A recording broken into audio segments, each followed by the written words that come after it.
Hey there! We're getting a little bit of an early start today. I'm not feeling too great, so I might be calling in a little early. But I do have plans to release another video either tonight or tomorrow sometime, so look forward to that. But while we're getting that all straightened up, let me go ahead and pull up the video, make sure that we've got it nice and open here. Alright, pop out the chat as usual. There it is.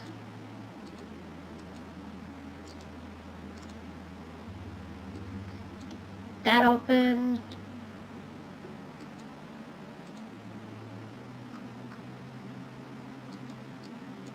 Alright.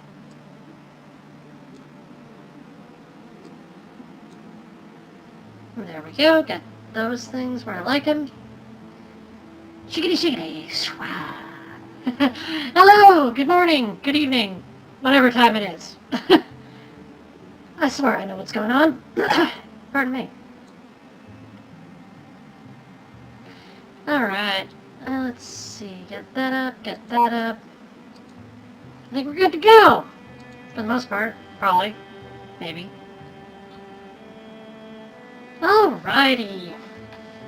So, when we last left off, we were right before the final fight.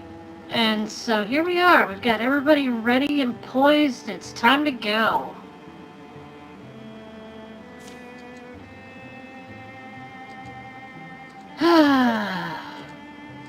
By the way, depending on how quickly we finish this, we should be able to start up another campaign today. Any preferences on which one we want to do? No, we're done fighting Undine. We're not fighting Undine right now, nope. Or Undyne. Though we might be in for a bad time. Alright, I feel like we should have Fargus. Alright, how about this? Choose an enemy. Thrixel, Drauven, Deepists. Actually, we've already done Deepists. Thrixel or Drauven. Or random.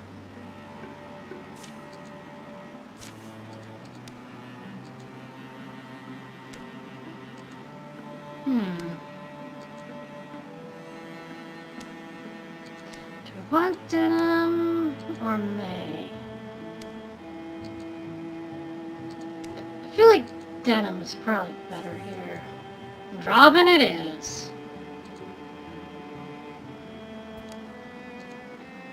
See. He's got a lot going for him, but this is the final fight, so hopefully it's enough.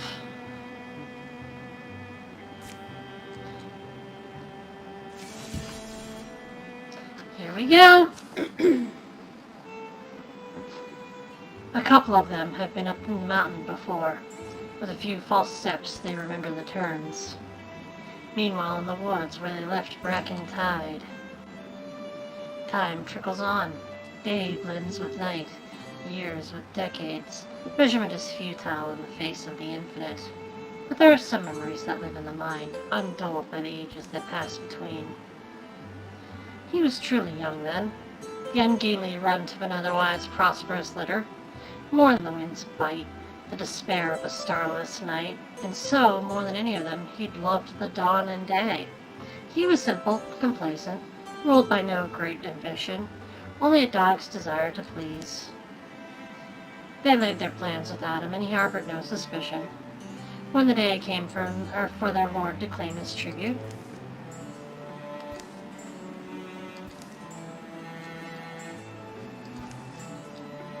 they set him ablaze. Stop it! Why? Out of the way! It wasn't courage in that moment. It was devotion. A devotion that blotted out fear and thought, compelled him to defy his own blood. The price he'd had no time to consider. As he got stabbed and died.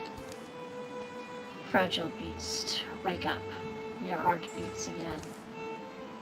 You have proved yourself true, worthy of the greatest gift.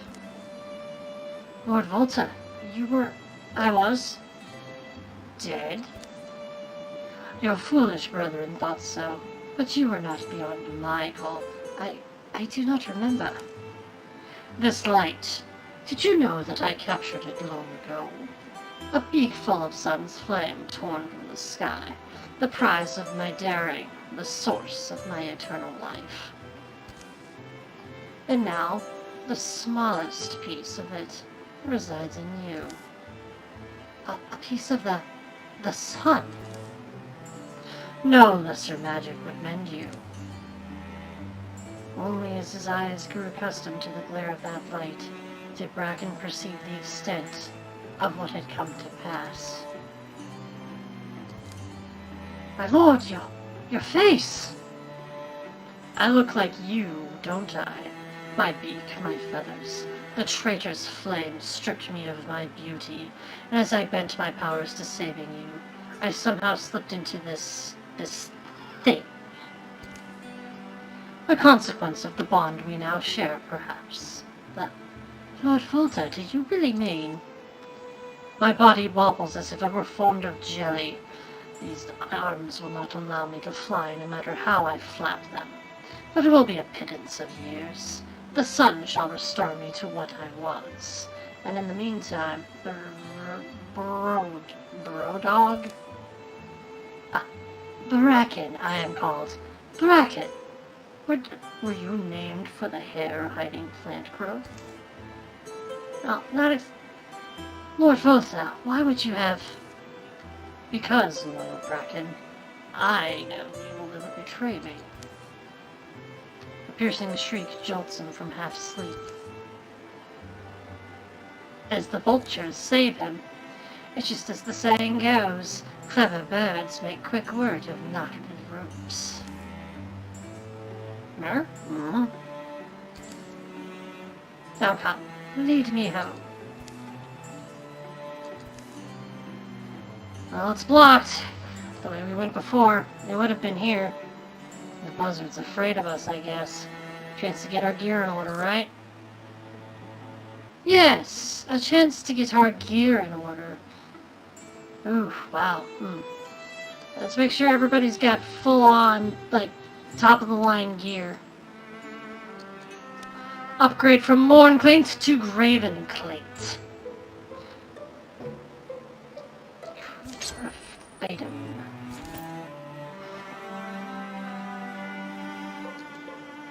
Nima Gray. Let's get her in best gear. We're going from Rotshawn to Elkinshawn.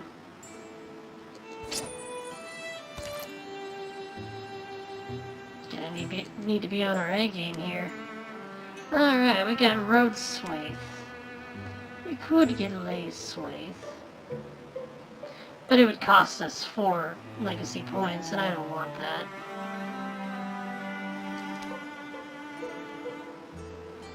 She rarely ever uses her weapons. She mainly uses the arms, so I'm not going to worry about her. This will increase his spell damage significantly. Stunt damage, regular damage, yeah, let's do it. Artifact level Furling Wand.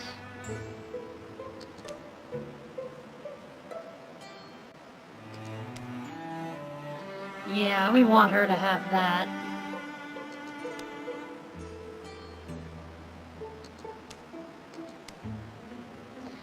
Denim almost always uses that, so I think that's all we're going to be able to get out of this. Return to Grey Mountain. No hurry in their step, no urgency. I'd like to pop the pair of them right here, but I guess I'll have a chance. Tracing the mountain's perimeter, even the likeliest way is little guarded. They keep above the road and to its left, ducking behind boulders that sound of movement from below. The patrols they pass are easily skirted. Last mountain we ever climb? What do you think? Up Grey Mountain and around wraps the cart road. Until... This is it? A hole in the mountain with grate over it? Looks pasted together from leftover dungeon pieces. I like the fact that they're mentioning what I'm thinking. I'm like, they reused some assets here. There's no telling what's beyond the gate. The legends are vague. And how much of what's in the legends is rooted in truth? But it's time, I guess. Yeah, it's time. And in case any of us... It's alright. I'm alright, I mean. If it's my time, just... If I do croak, make sure you bury the bird guy next to me. Don't die! A brief tussle and they gain the entrance. Not far left to go.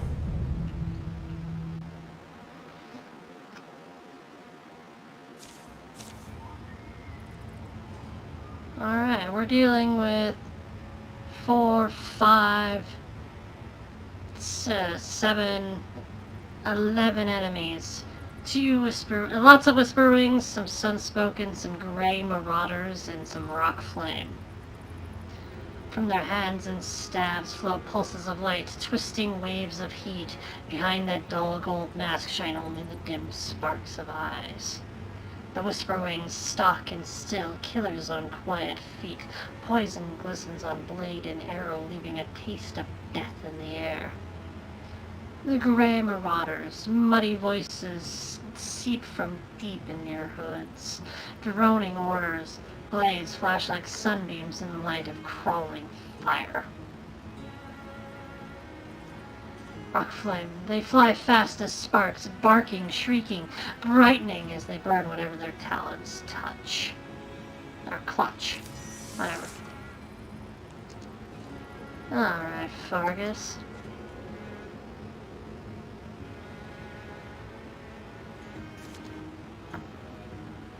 No, I don't want to do that. Ooh, nice, shredded in the armor.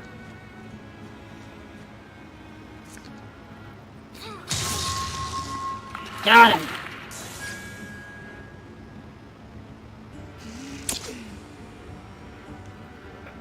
Get rid of that Spectre Step, which is what I needed.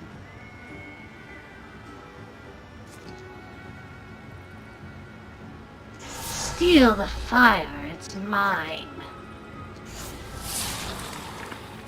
Got him.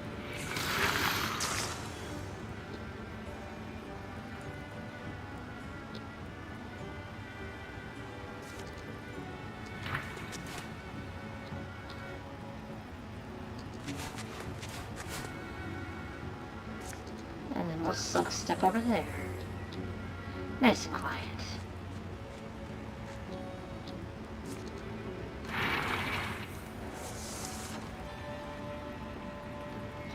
Gotta be careful in here. Yes, search.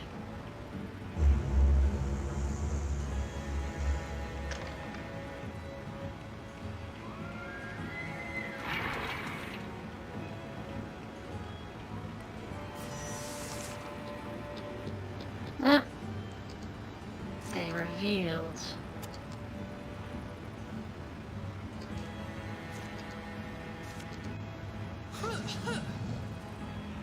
Got rid of Spectre Step, now we strike.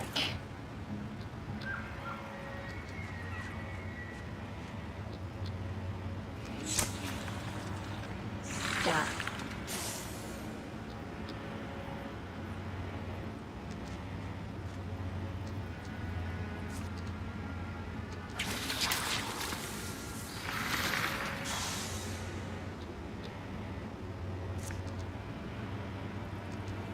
I feel like I'm using this way too early, but...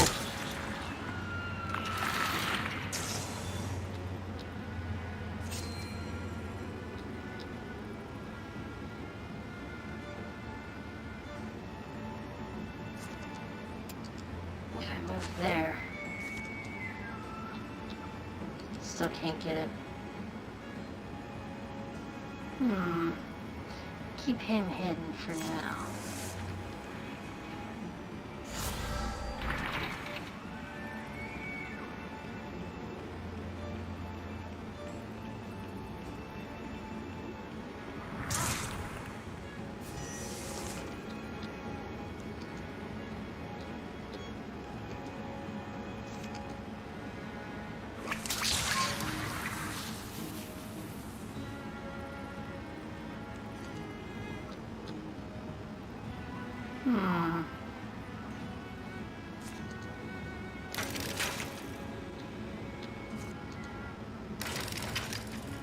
There we go.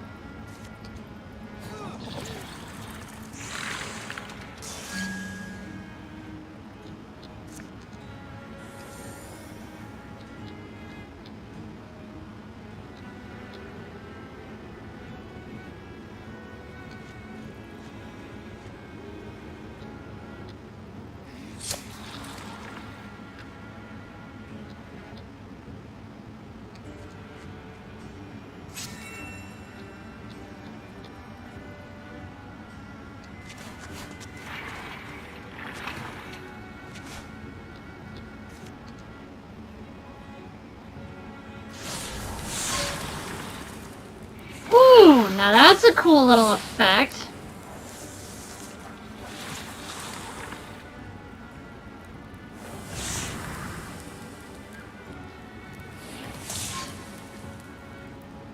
Oh, he got blinded. I forgot that they did that. But so do I. Got him! I couldn't attack him directly, so I did that instead. Yeah, I blinded them. Oof, right in. Oh, that was perfect.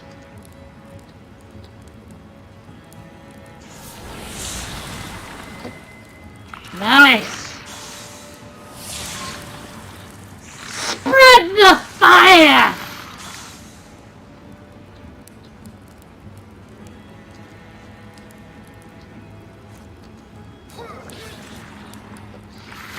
Got him!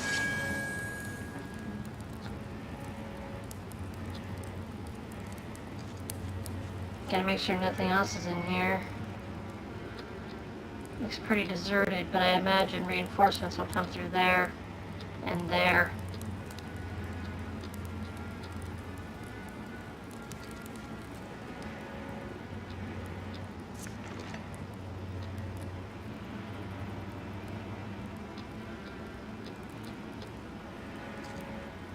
They had.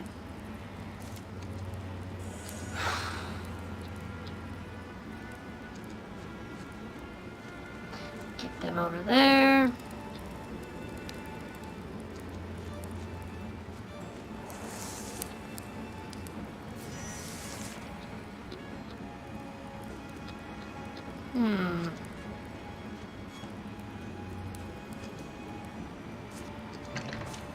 Open the door. The Mountain Shaper. The balance of its body is mesmerizing. How it moves with crackling lightness. That obliterating one-eyed gaze begins to wobble, radiate, and throb. More rock flames.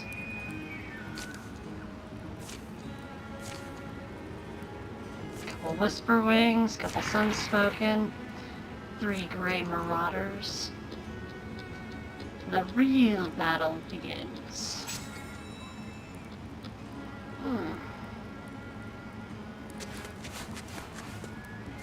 Everything took some big hits earlier, so I want to save him a little bit.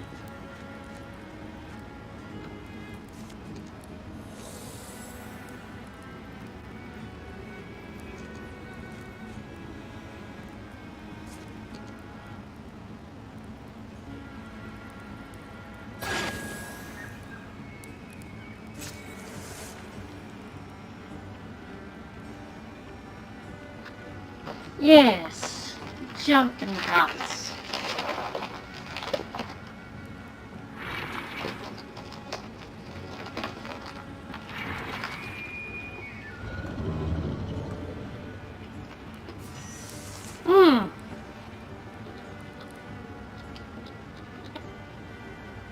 Wow.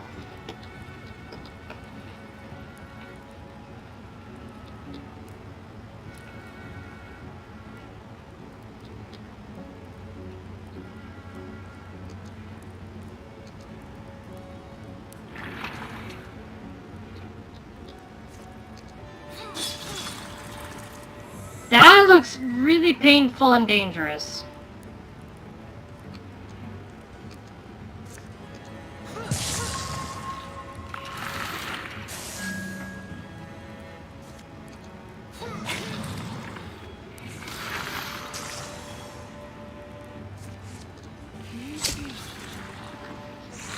Lima just took out like 3 enemies all by herself. Dear Lord.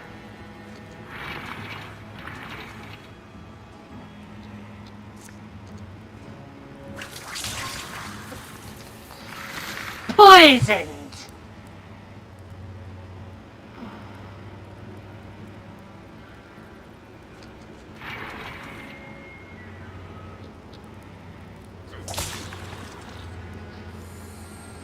Having him hide like that was brilliant, I feel.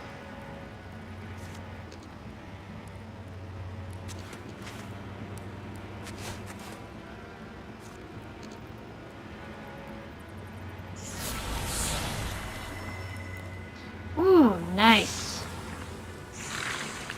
Very nice. Oh no, he's gonna be in the way of the attack! Oh, he dodged. Oh, that melting glare is gonna be really rough.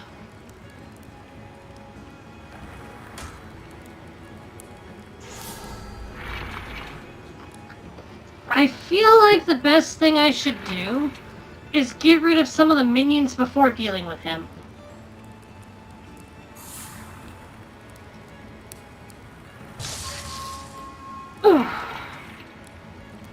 Raytheon might actually die from the poison by itself.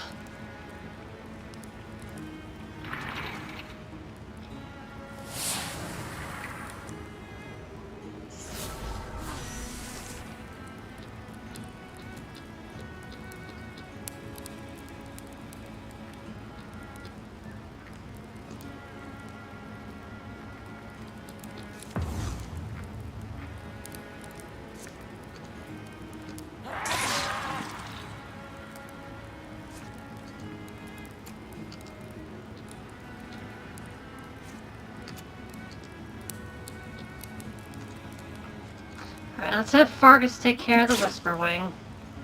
Oh no.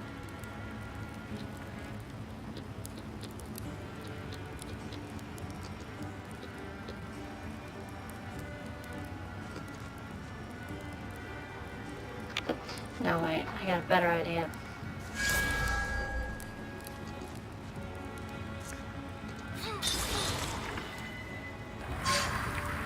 Nice! Pinned them!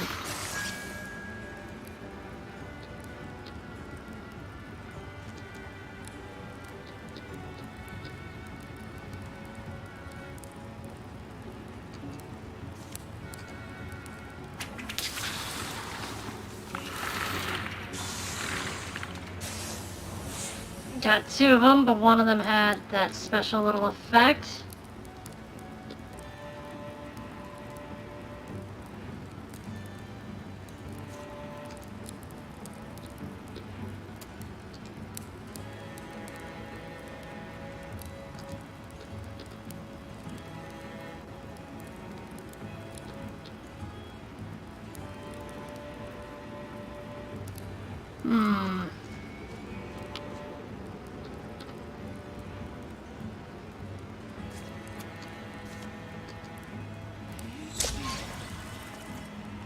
Nice, got a good stunt on that. This guy needs to self-step out of there.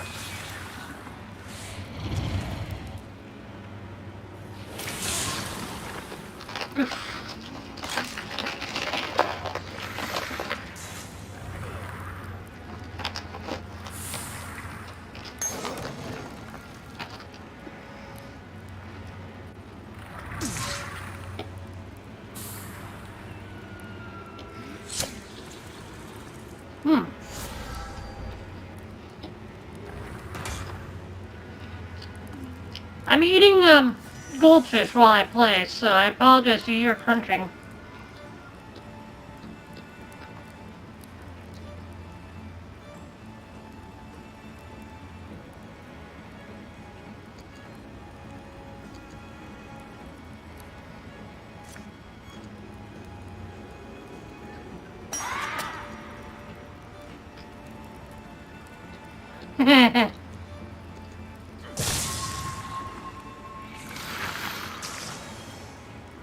Got rid of him.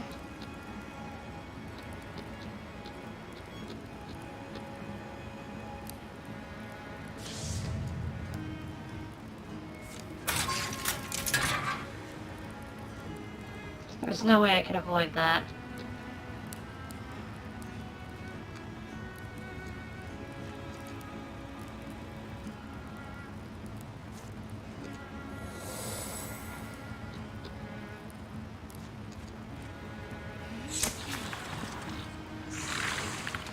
Unspoken.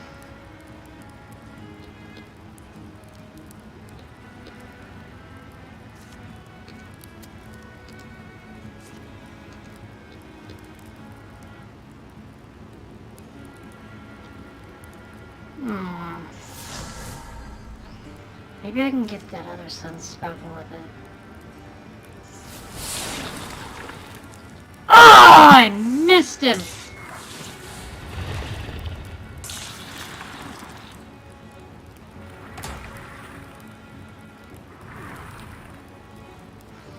Oh, Raytheon's in bad shape.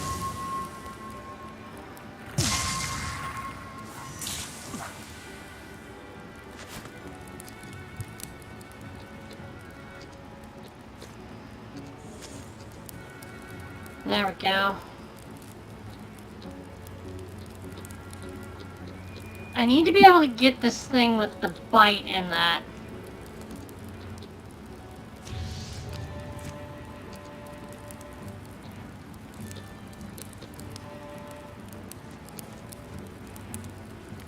I think Hewley can help with it.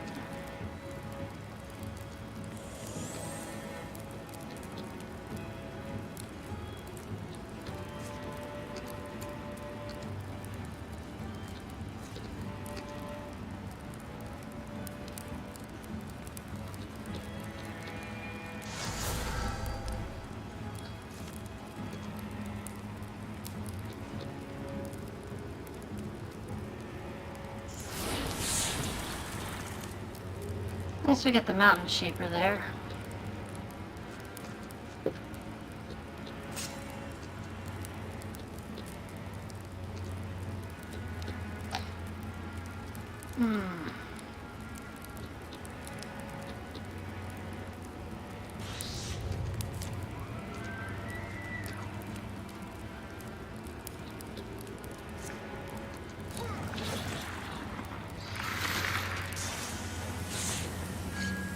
Got rid of it.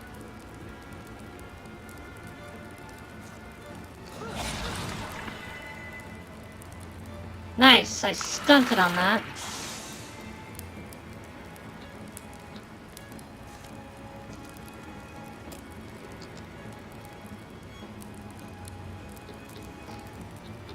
This Marauder's becoming a real pain in the butt.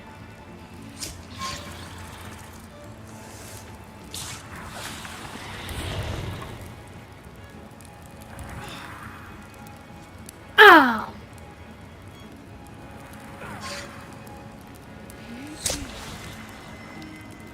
Nice! Unfortunately, stealth there.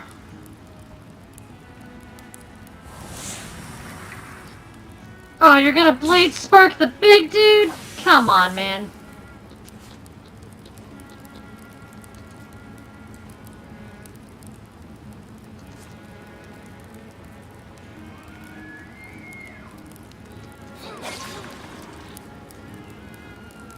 Get rid of him, but Lima's gonna be right in the path of that.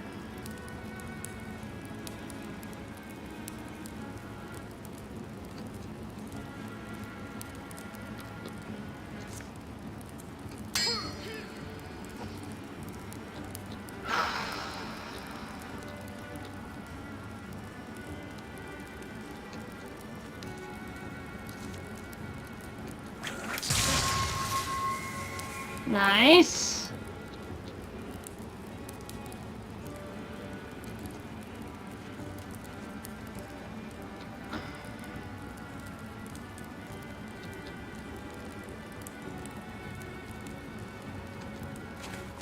Can I kind of fire that one? Nice! And I got some stunt on there too.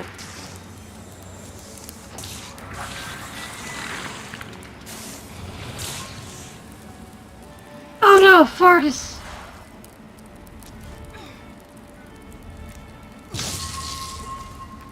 That was rough! Fargus blinks and the battlefield vanishes. Cold, vast emptiness surrounds him. A far-off constellation twinkles. Something wells up inside him as if an answer. A glowing burst of raw celestial power.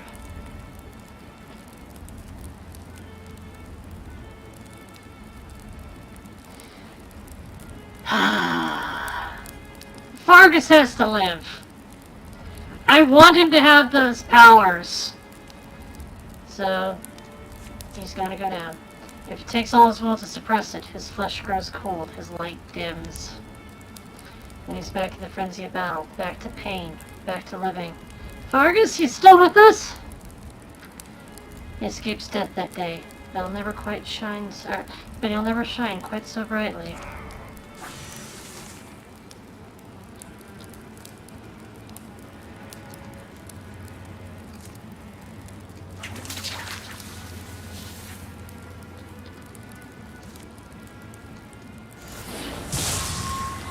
Got it!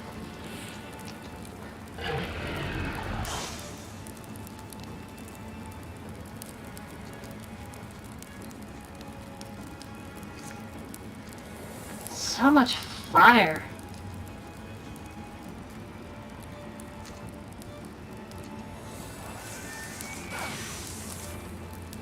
Alright, we did it. At least up to this point. The team is pretty ragged, though. I'm not gonna lie.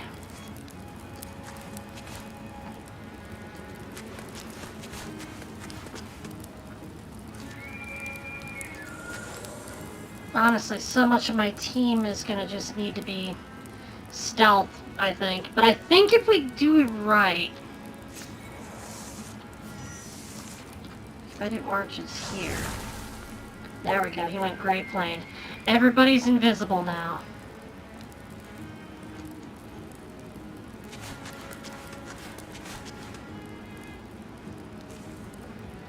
Clambering out of dark places come all the masked and hollow-eyed faithful, flocked round with fiery familiars. There is yet no sign of their master. Vulta! You're here, aren't you? Didn't see you sign out front! His words hang briefly in the air, then fade. The cavern echoes with boot scrapes and buzzard calls. Squawk! Should have maybe just brought him that Thule fellow. Bracken, you mean? I liked the tree thing.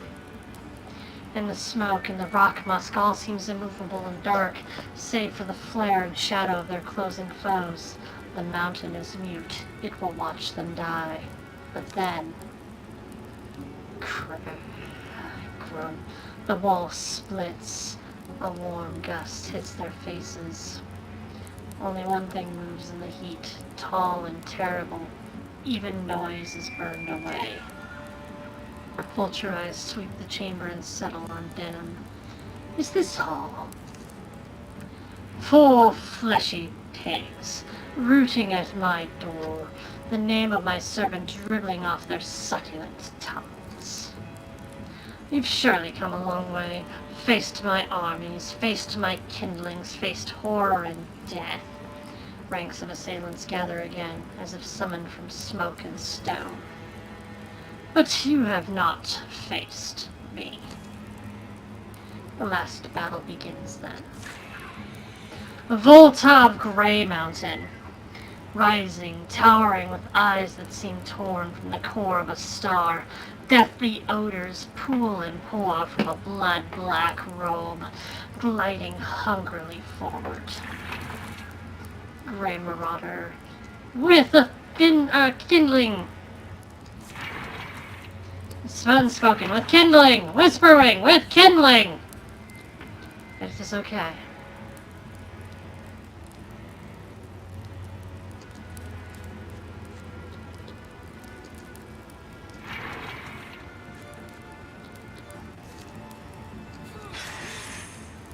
There we go. Did the crystal sword. Do the bite.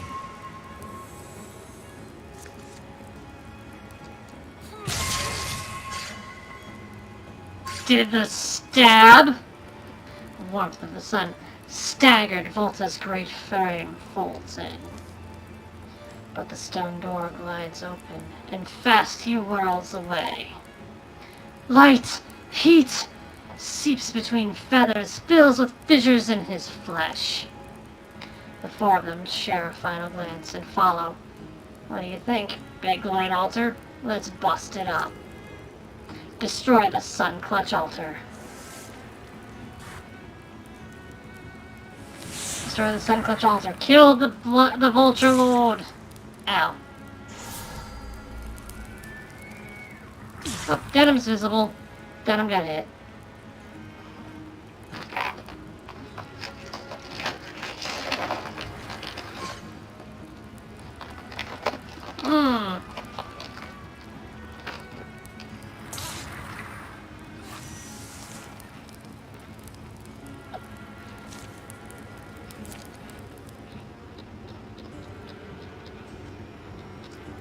More enemies coming in.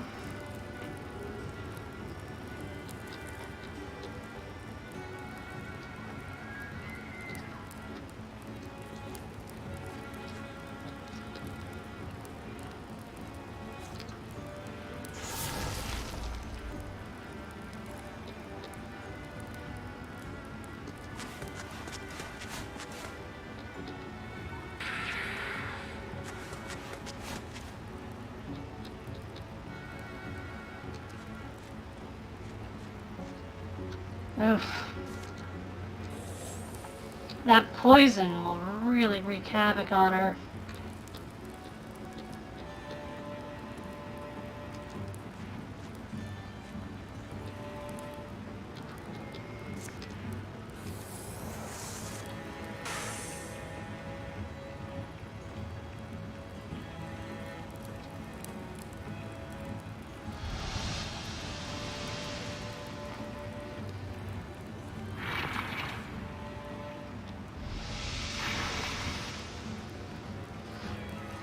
Search over there! Go away!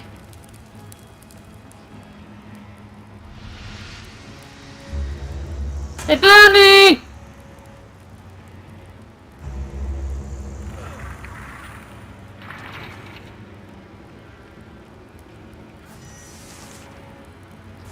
More rock flames.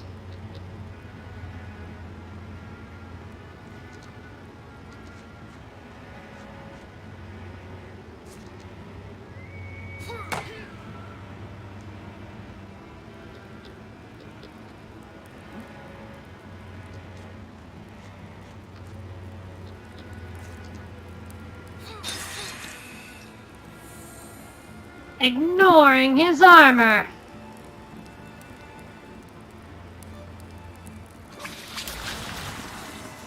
There we go, some temp HP.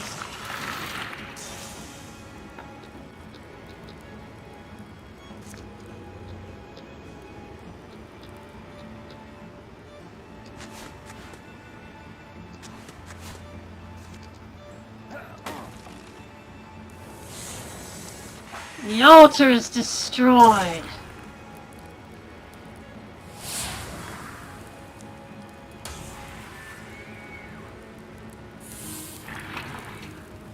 Wings of flame, huh? Gotta get Vulta. Come on, gotta get him. Oh, ow. Hey, don't throw me into the fire!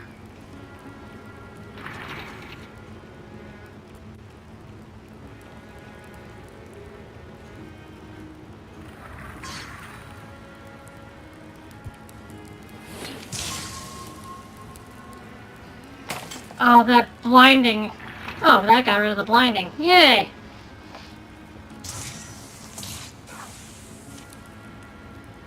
More rock flames. It's literally just a matter of...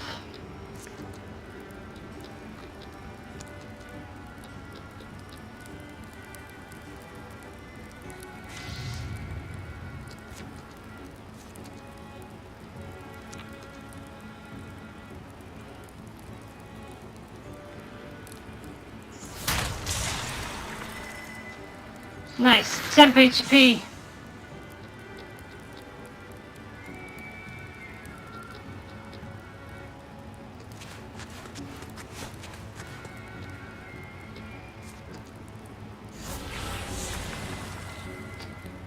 Nice! A stunt that close to them.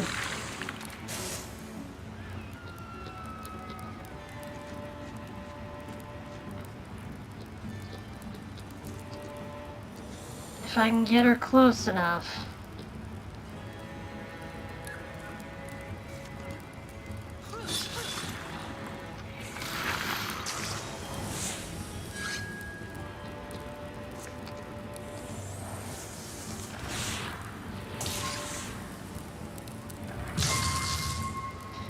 Come on, Denim, you gotta live!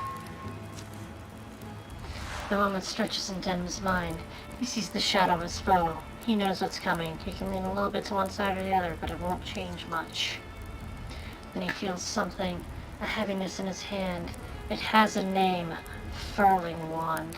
There's a story maybe that it wants to tell, and only a sliver of opportunity left to tell it.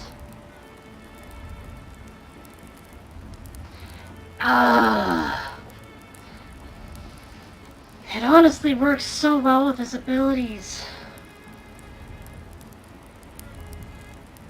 You know what? But I don't. He's gonna survive either way. So let's keep the Furling Wand. He'll just lose health this campaign. Indecision grips him. The blow lands. He tumbles to the ground, gravely wounded, still clutching his weapon.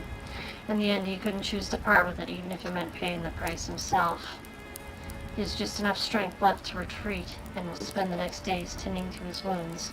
Propped up at his bedside, Furling Wand will wait until he's ready to take it up again and let it sing.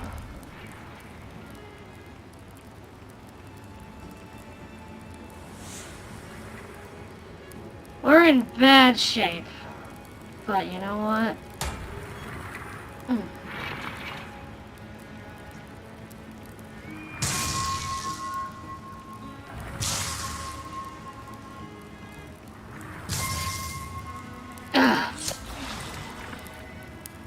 There we go, 10 HP from that counter!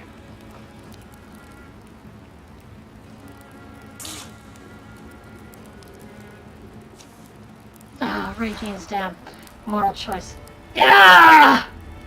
His heart drums against his ribs. His veins flow with primal fire. Oh, I'm about to! He hears it whisper as he did that first day when it climbed into his arms and tickled his sides. It promises a swift and beautiful end.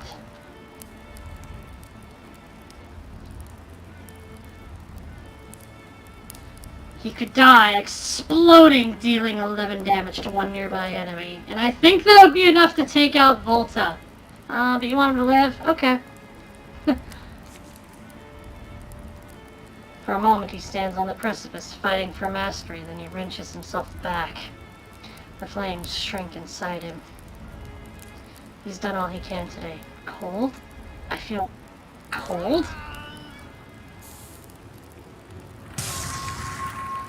Now, Hewley.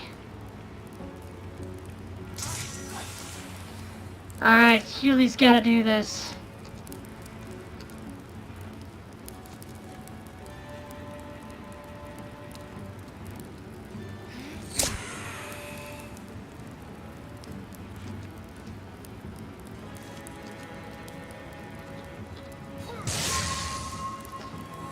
Lover's vengeance?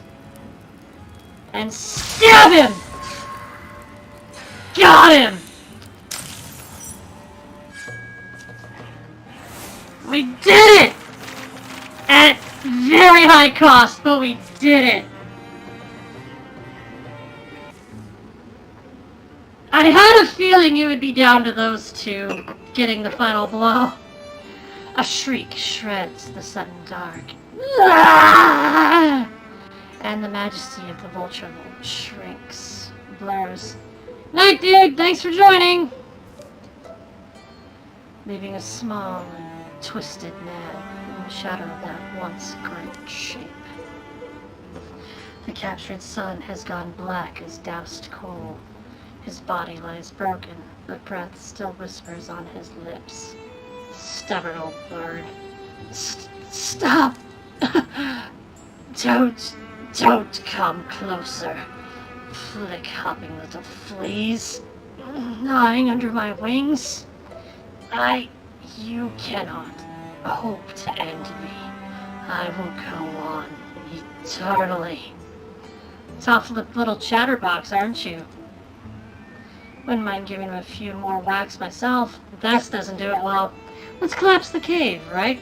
Probably wouldn't be able to worm his way out of that for a lifetime or two.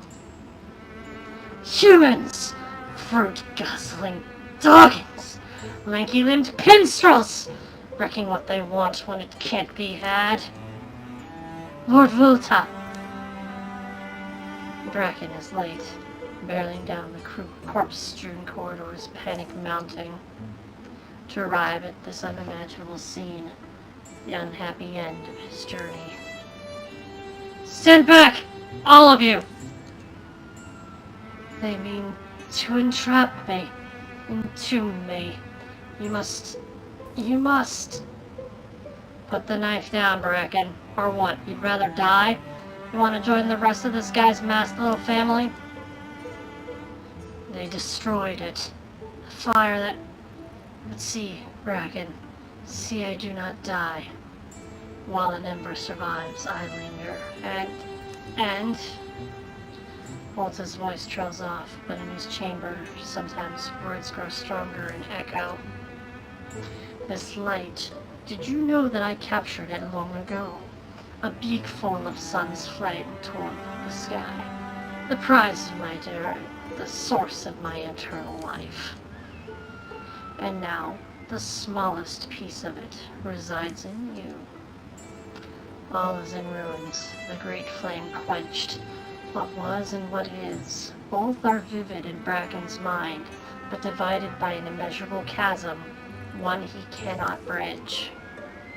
And then comes clarity. My lord, it was my doing. This form you took, this prison you inhabit, my humanity, it was like a curse on you. His fingers tighten around the dagger's hilt. Bracken, I said, but the dagger isn't meant for them. It's not meant for his master. Quickly, decidedly, he twists it round. The blade is sharp. It passes cloth and flesh. It pierces its mark as he stabs it into his chest. Bracken! What was a heart wrapped in crystal flames cracks, shatters, it flares and flickers, then goes out. They feel it cold. An ancient magic unravels, ribbons that dissolve into shivering mist. The strange air settles on Denham's tongue with a sour, prickly taste, like an unripe plum. And for a moment, reality is a raft on black waters. He forgets his friends, their desperate struggle, and is carried away to a new-formed land, a lonely land, bleak and empty. He feels nothing but a great longing, a mouth-souring desire without object. A hunger, not for meat or marrow, but for kin. Notice, admiration in its exchange. Things to fill a heart. The vision blinks and he's back in the belly of a mountain, but rather than a road lord.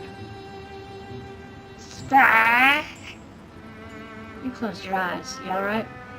When did that... That's all that's left. Do we kill it? It skips away up broken steps, turns a wild gaze upon the wreckage. Hey bird, you see all this? This is your mess. Eh? It cocks its head. Doesn't remember. You don't know that.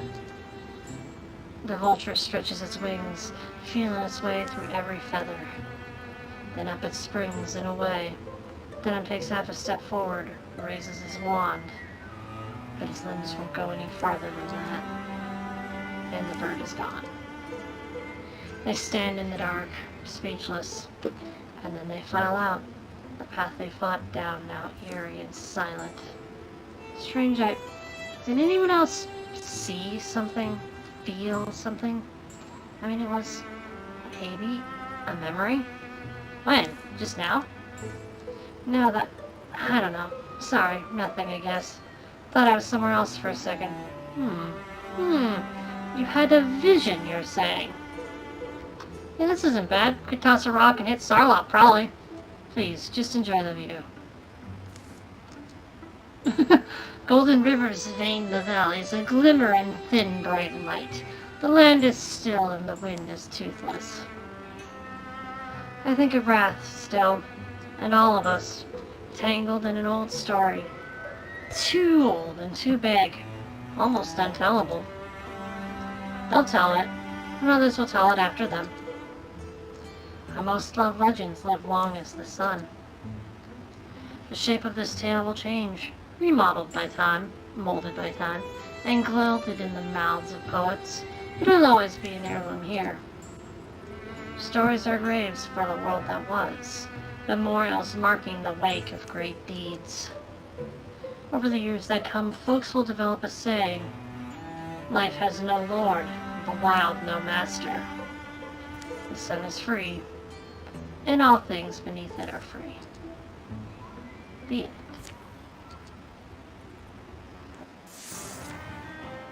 You've won! Achievement unlock, a hunger sated. Complete the Sunswallower's wake. The Vulture Lord, Queen, was a mysterious villain for a long time. We knew that they would harness some kind of sun magic which lent itself to golds, reds, and purples. We wanted to keep a strong vulture element. They definitely weren't human in their true form. And their face became based on the Lammergeier, or bearded vulture. Oh, those are pretty cool.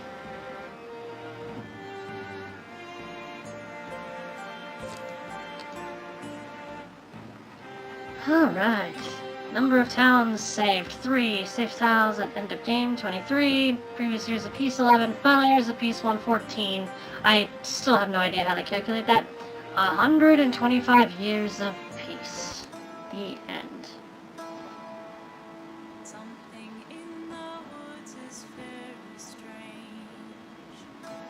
I understand now. It all makes sense. One day, Kain awoke the lightness in his step. He vanished for 10 years and returned somehow unaged and full of sorrow. Poor dude. Julie built a lodge that attracted like-minded hunting enthusiasts. Days were spent tracking in the woods, and nights were spent exaggerating what they had tracked in the woods.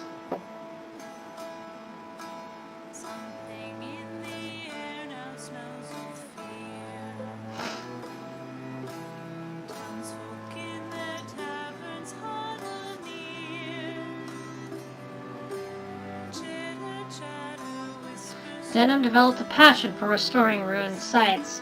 He rented out the finished sites to travelers at a decent nightly rate.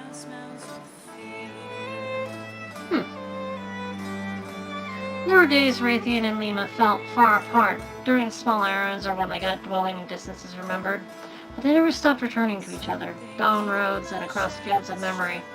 The mountains miss you, the birds and...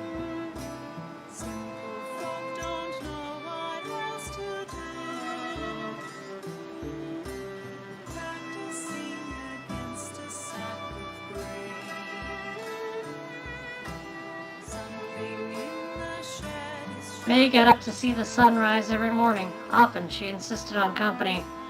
Yeah, it's pretty, but my pillow's prettier. Shh, Raytheon, breathe it in. We can't take a single dawn for granted. Not anymore.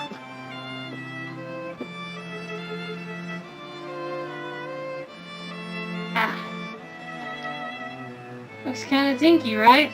It was all I had. The Drauven were swinging swords and stuff, but guess who won?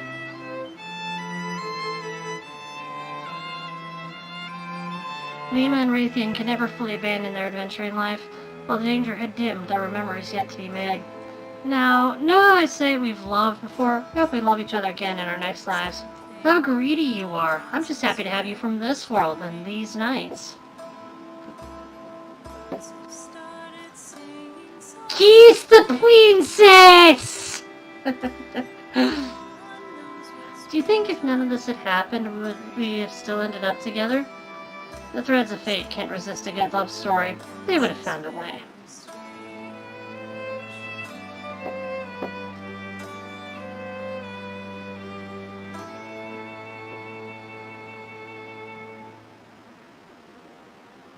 And now all the Greymarch are on his wall of heroes.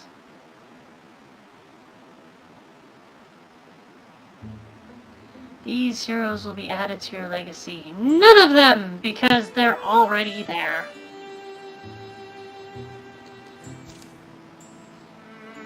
We get to promote 3 heroes, plus 2 extra promotions from remaining legacy points.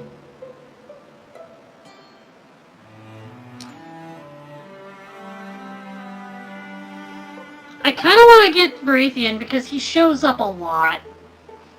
So I'll promote him.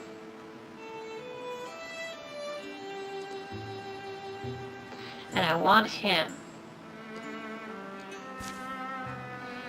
But who is next?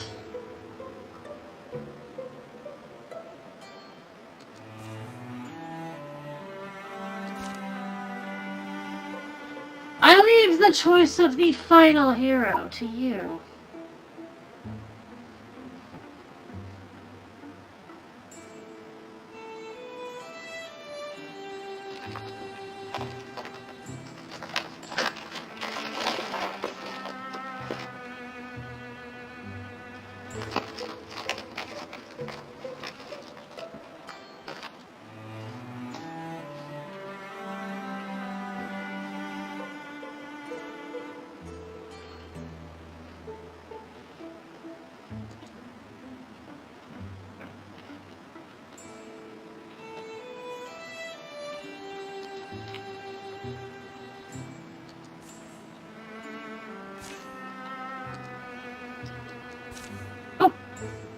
I didn't mean to click that.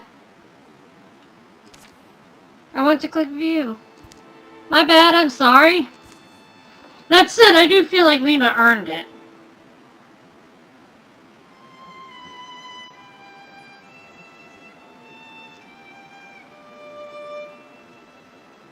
Sorry!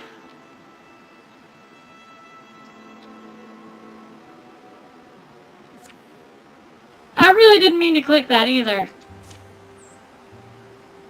But I do like what we gave her.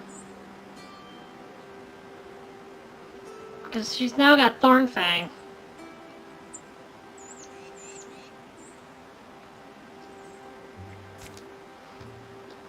Who would you have promoted?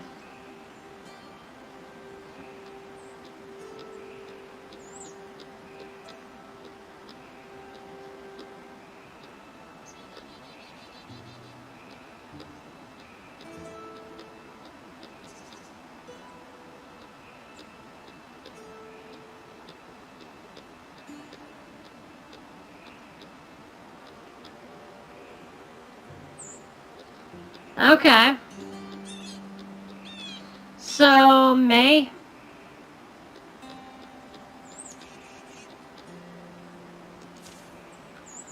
Okay then. Well then this is what we're gonna do.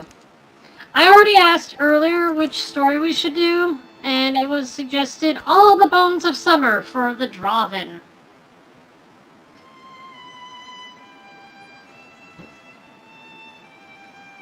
So we will do All the Bones of Summer. Bones were buried here, bones were burned. In the ground where their beds all lie, all become fossils for fantasy. All become stories once true. They count on a dream as they spiral towards sleep. Fire follows fire until every color is ash. A 5-chapter story with Drauven as the main threat. And we will do it on adventure difficulty, because, yeah.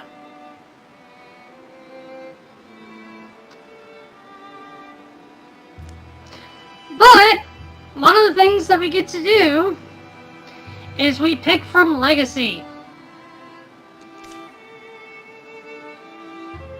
So I will specifically choose May.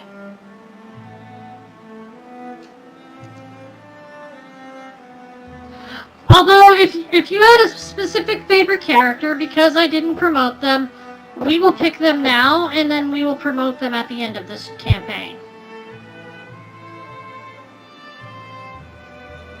So who was your favorite? I'll choose them.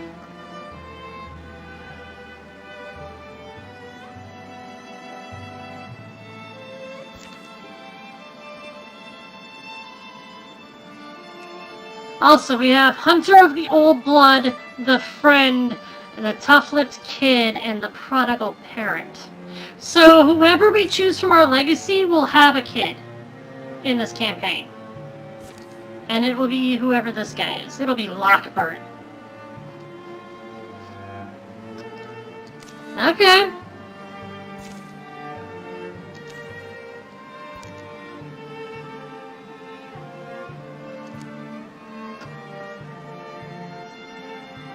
Oh! She's Denham's mom, and now Lockbird will be her son too. But I want to do May. Because she was going to be the last one on there.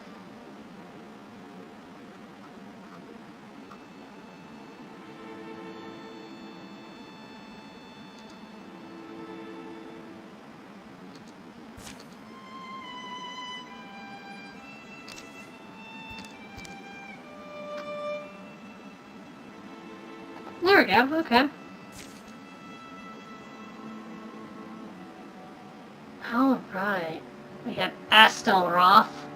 Mulvbora. Let's see, what's her history? Mulvbora's birth brought a welcome stillness to the lives of her parents. Her father was a quester of ordinary origins, but her mother was a monster hunter of the Fenspear bloodline. Theirs was a family old as fir trees, whose history was recorded in big black books. On their name hung the ghosts of ancient deeds, among them the hunting and slaying of mighty dragons. The Fenspear family lodge sits a couple days' walk from Darkfinch, and Mulvbora Fenspear grew up between both places. That is a name! I love it! The Fenspear family lodge sits a couple days' walk from Darkfinch, and Mulvbora Fenspear grew up between both places. She was born to be an adventurer like her parents. She liked to claim and would certainly marry a tree man. And many other things. She was fond of promises, the more dazzling the better. As she got older, she lived in town for whole seasons at a time, learning in the school, meeting merchants and their sons, and hunting the hills to make spending money. She spent most of her idle hours either alone or with the one friend from childhood who seemed to operate at her same level. The legacy of the Fenspears will lead Mulvbora to wonders, fears, and mysteries aplenty, and she's always known, somehow, that she'd one day pass on the blunt to another. Then we have the Friend, Astelroth Lodin. Let's see what his history. A gaunt, grim boy showed up one night to the camp of a small, poor performing troupe. A teenager with his infant brother Astelroth in tow. The two stayed in the back of a cart on the road, but it was only shortly thereafter, passing through Darkfinch, that the older boy succumbed to an illness of the blood and was buried there. Two dancers decided to quit the traveling life then, and they settled down and adopted Astelroth as their son, raising him in Darkfinch above a rope and ribbon shop they were going to open up and keep afloat. Despite the circumstances that brought him to his eventual home and family, Astelroth's childhood was happy. He was a lanky boy, but grew into a muscular and healthy frame, much to the relief of his adoptive mothers. He rarely let on how much he cared about things, disguising love behind barbs, but always found a way to make his feelings felt.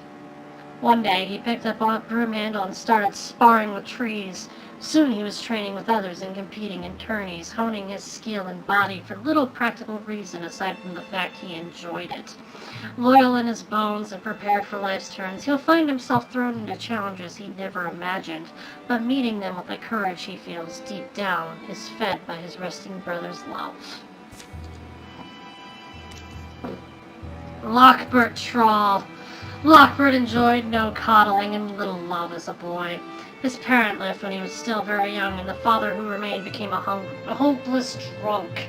Even as a boy, he worked wherever folks could find a gentle use for his labor.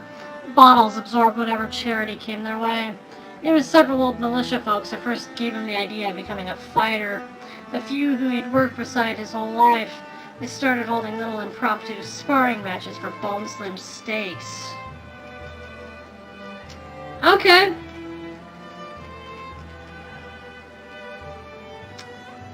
Alright, sure, I can do that. After a couple years, he started fighting in tourneys and adding some prize money to his working wages, was able to move out of his soon-to-be estranged dad's house. A journey to distant places always seemed to be just on the horizon for Lockbert, just after his harvest pay or the next. But when the parent who'd left him suddenly showed up one day, it would mark the start of that endless, harrowing, joyous road and the rest of his life. Alright.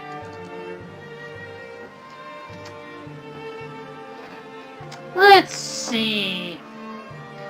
So I have to name them after Persona characters, huh? Teddy Troll! Oh, yeah, even I'm like, why is he the first? Astaroth? Astaroth's a good name.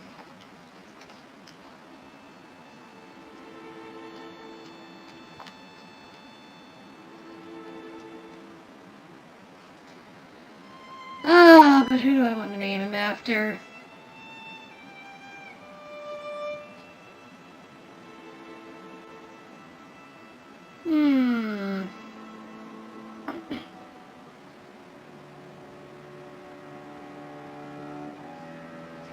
Ryuji Loden, why not? But can I keep Molvora Fenspear? It's just, it rolls off the tongue so well, I love it.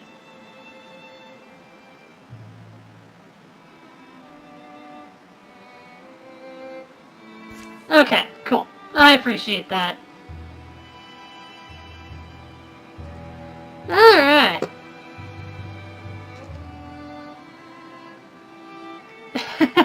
Hey, you know what? I'll name all the other characters. And I will name her weapon, too. Hearts on a fair day. A mountain should have opened its jaws to swallow you. With that much consequence, it would have made more sense. Instead, there was only a smell and it rose from you.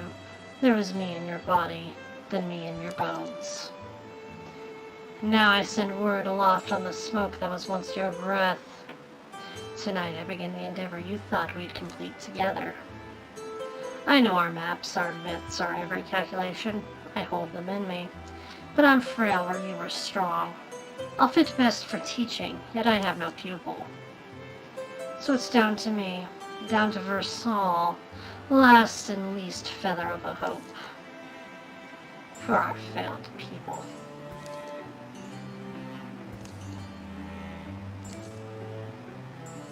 Shortly after dawn, the far fairgrounds, it stirs with cheery morning noise. Excitement jolts and jigs among the grass blades. Molvbora's cooking pot creaks on its fixture, nuzzled by wind. Always enchants me, the wide possibility of a fairground. Kind of place two people might meet, you know? Know who drew for the final? A big guy, name's Teddy Troll. Seen him around town. Supposed to have a very careful and defensive way of fighting. Hard to hit, but not prone to hitting you either. Sound like you're taking it pretty seriously this year. How's my morning stew smell? How can I even think of a stew right now? The fair comes around each year to spook Aspen Strand. How... Cool. Good. If you get the reference to the reference, I'll be impressed. Anyway, the fair comes each year to spook Aspen Stand, heralding winter. Sets up for half a day from the town of Meadowgull in the basin between tree-bald slopes. And it comes hawkers of far-born goods, bell-voiced storytellers, corn cooks, and destructions of all kinds. Easy on the smoke, kids!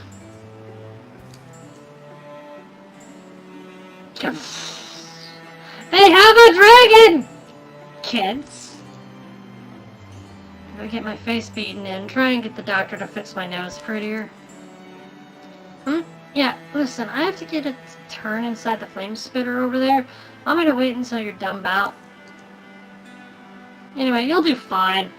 Perhaps most famous and eagerly awaited of all the events is the Ardenmold Wandering Fair is the tournament. Experts and amateurs in 10 combat disciplines come to bash their way up the rankings. Some folks delight in the show. Gamblers seize shifting odds and leave rejoicing or tightening their belts. Still waiting on a Ryuji load-in, stab sparring. Here, was giving my opponent a chance to overeat. I remember your mug here, sign on the thing. The line, you mean? Is your name Teddy Troll? I don't always want it to be. Should I say yes? You're prettier than I expected. They call me Mulfbora. You're going against my friend here. Getting cozy with me won't save him. Cute of you, though. If you are waiting to jump me after I win, you could always just tell me now. I'll make whatever decision doesn't get me thrashed. Alright, this is my final bout for staff. You both know the rules. Let's get it going. Had it hard, that boy.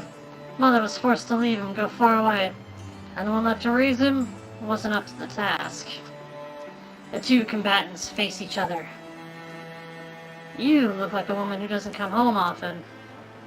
They say on a fair day, hearts can open. The bell clangs, they begin to circle. And as the fight swirls, gathering energy, Mulfbora is struck by a lightning thought.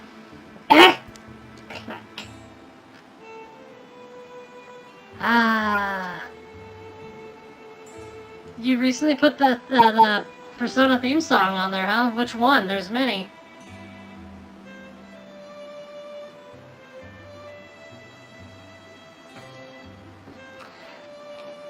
So, which one does she confess to? Or does she just ignore the stick fighting?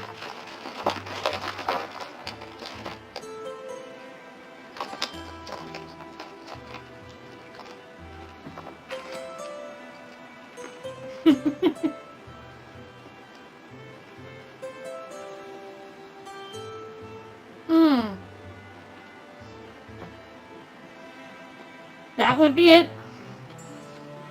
Kiss, kiss, fall in love. But anyway, speaking of falling in love, is she bored by their stick fight? Or is she falling in love?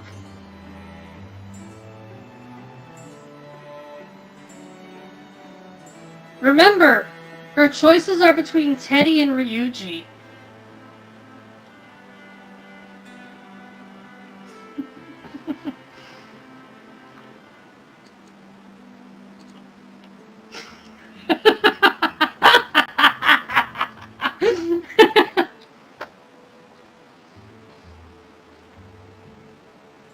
I don't care.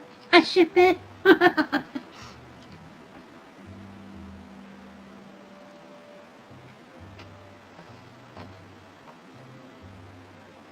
should watch that video again. It was good.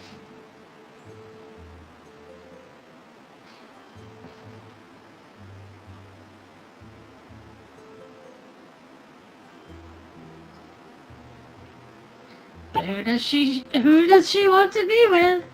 Or neither?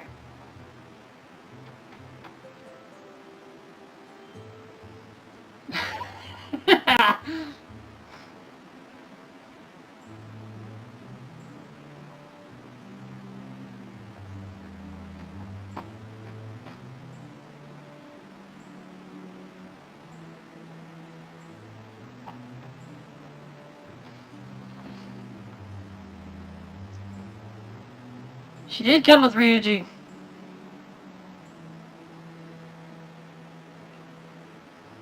And if we choose him, she decided she'd do it today, so she already feels for him if she decides that. Number 1 it is. Teddy Troll, 25-year-old warrior.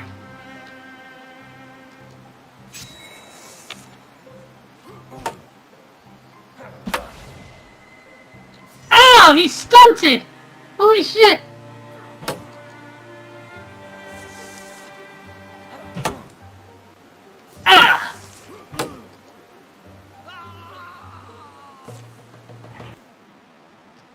Ryuji wins! Teddy sinks to the ground, wobbling and wretched-faced. The sighs and cheers of onlookers mingle. Ugh. The match is decided! Winner! Ryuji Loden! Doesn't typically say so, but Sourmouth Ryuji cares a lot. It was a close and hard-fought match. That's what you want to see.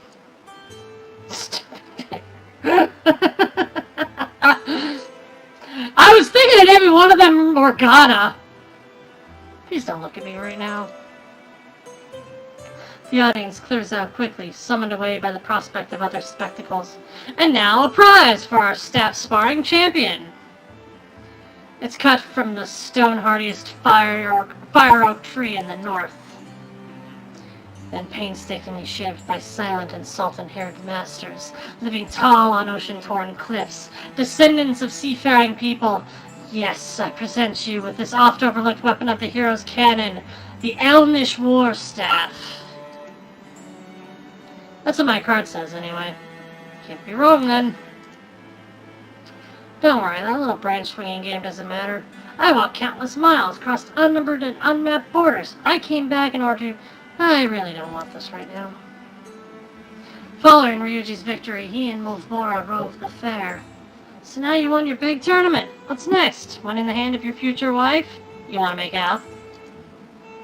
Whoa, Mimori! Tent to tent, they sift through adventuring antiques and handcrafted oddments. Faraway smells billow in every bright canvas. I know, right? Outlandish sights abound wherever their eyes wander. And they can follow the laughter to find sweet foods and cups of joy. The better part of the day disappears and they find themselves sidling in with the crowds to see the fair's final show. It's supposed to be quite good this year. Anticipatory murmurs flow amongst the attendees. Even a tinge of unacknowledged terror is there. It's soon obvious why. What is it? He's a draw. Careful. They find seats near a pair of familiar faces.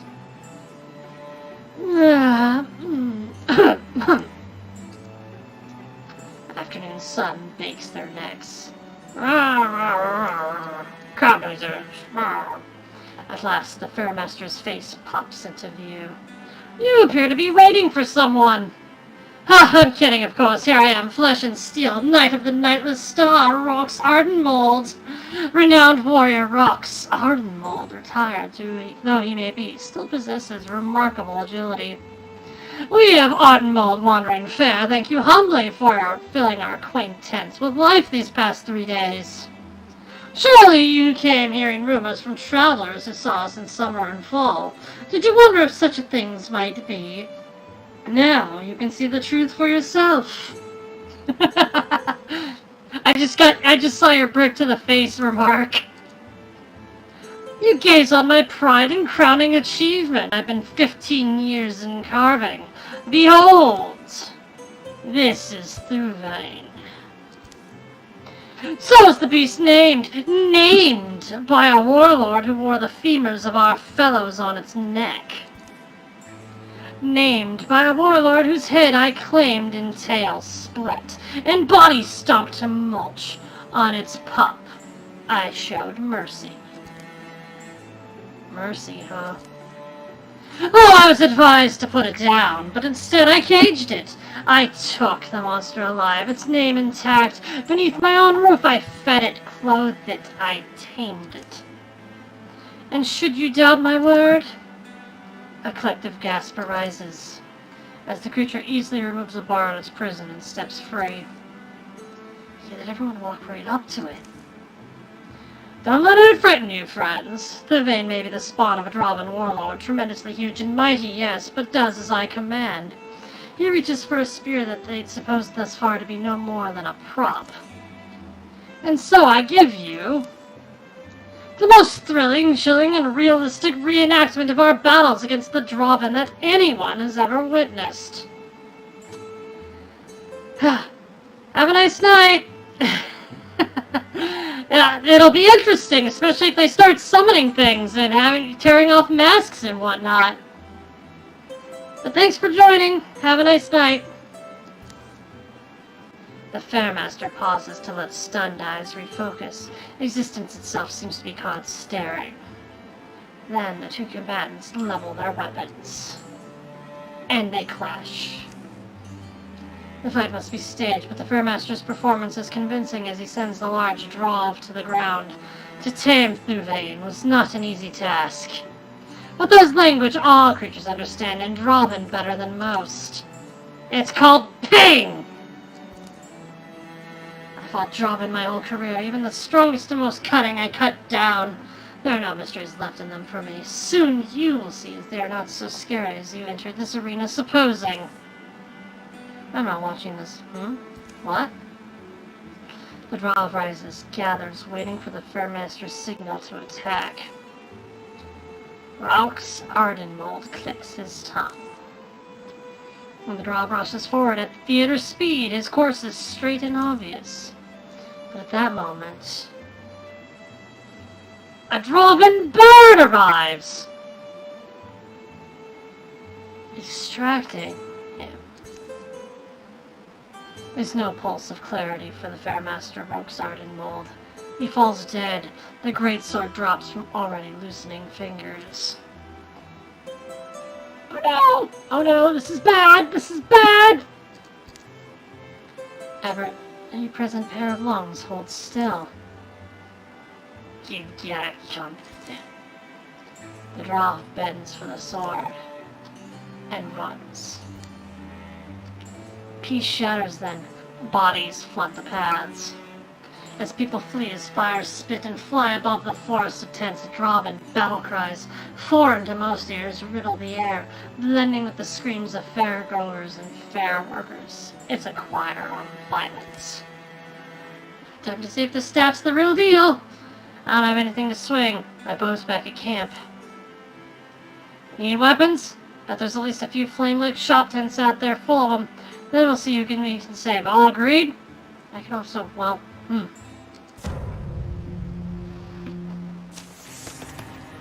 Mosvora Fensphere is now a greenhorn hunter.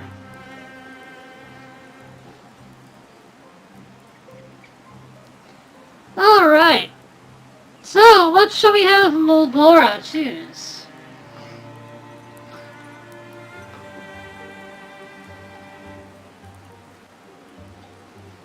Shall we give her Fox Flight, Piercing Shots, or Jump Jaw? Personally, I'm thinking, Fox Flight will be useful.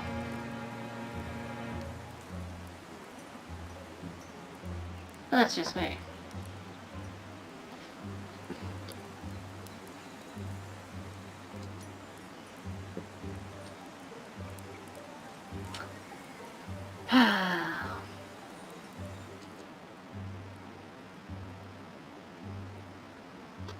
Checking something real quick. Good to know.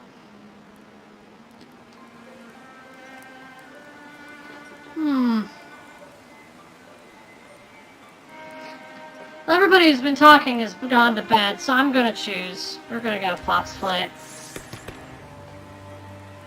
Teddy has grown stronger. Warriors like Teddy are built hardy, enduring, with a natural aptitude for battle. They develop powerful techniques for close combat. I want to give him Paladin. Paladin's good. But Still Asleep will be good too, but Paladin. Ryuji has grown stronger.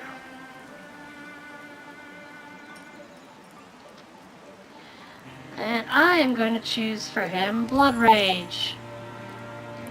We've got 2 darts and a stump. Fine weapons for Mulvora and Teddy. They gotta get over there.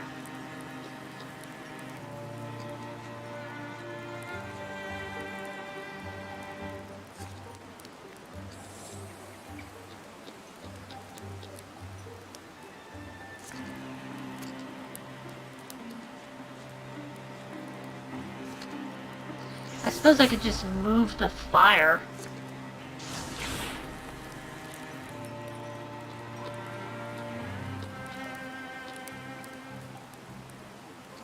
We'll have Ryuji go over here.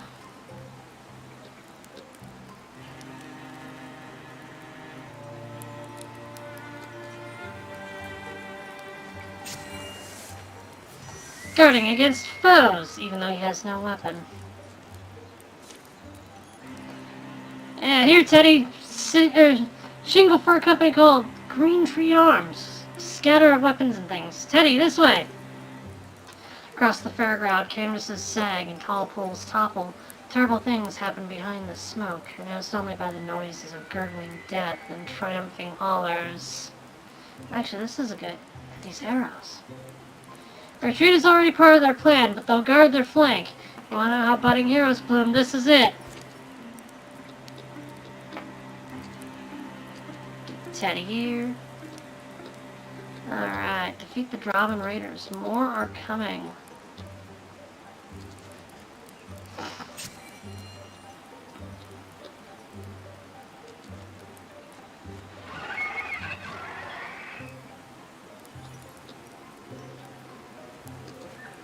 And I'll move May up here. Ryuji,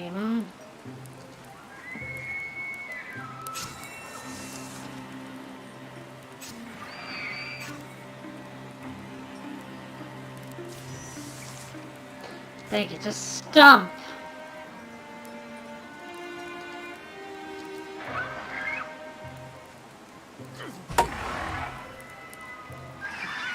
That's the kind of cool thing about this, this weapon of his. The Oaken brand. From a certain Yondering's history sailed the Elnish watergoers, warriors who fought steel with hardened oak, and drank many a battle's victory draught as they sang and knifed the ocean's breath in their proud ships. It gives knockback, and it doesn't give a spell damage bonus. It's also got some decent block, so Ryuji is actually built to use a staff pretty well, and it's actually going to be really interesting to see, because most staffs don't have this.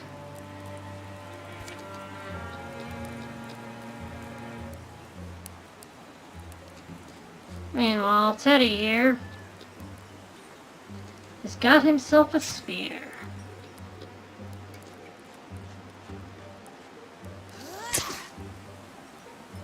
He dodged. How dare he?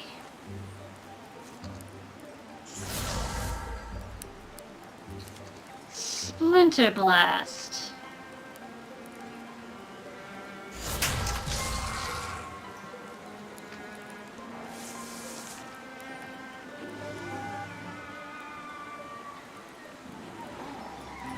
Ah, they're beating up on Teddy.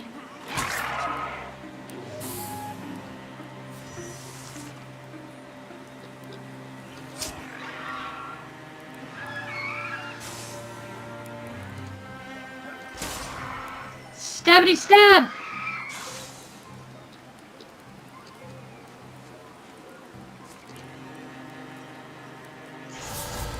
We'll constrict the dart.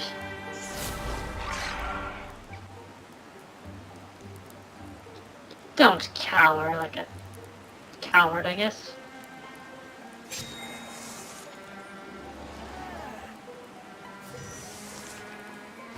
Oh, Raid Knight is here.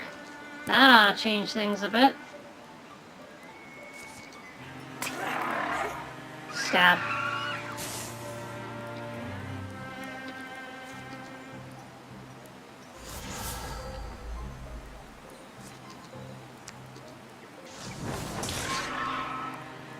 We'll hobble it.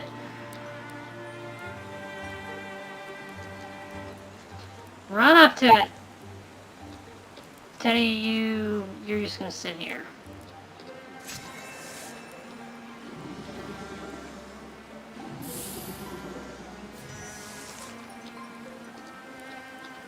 There we go, now he's gonna run up and stab it.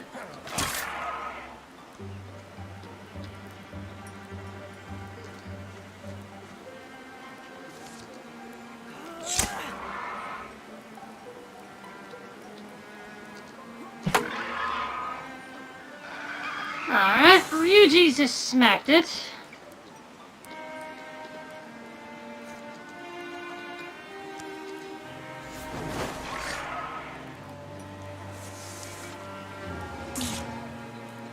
Why are they all beat up on him?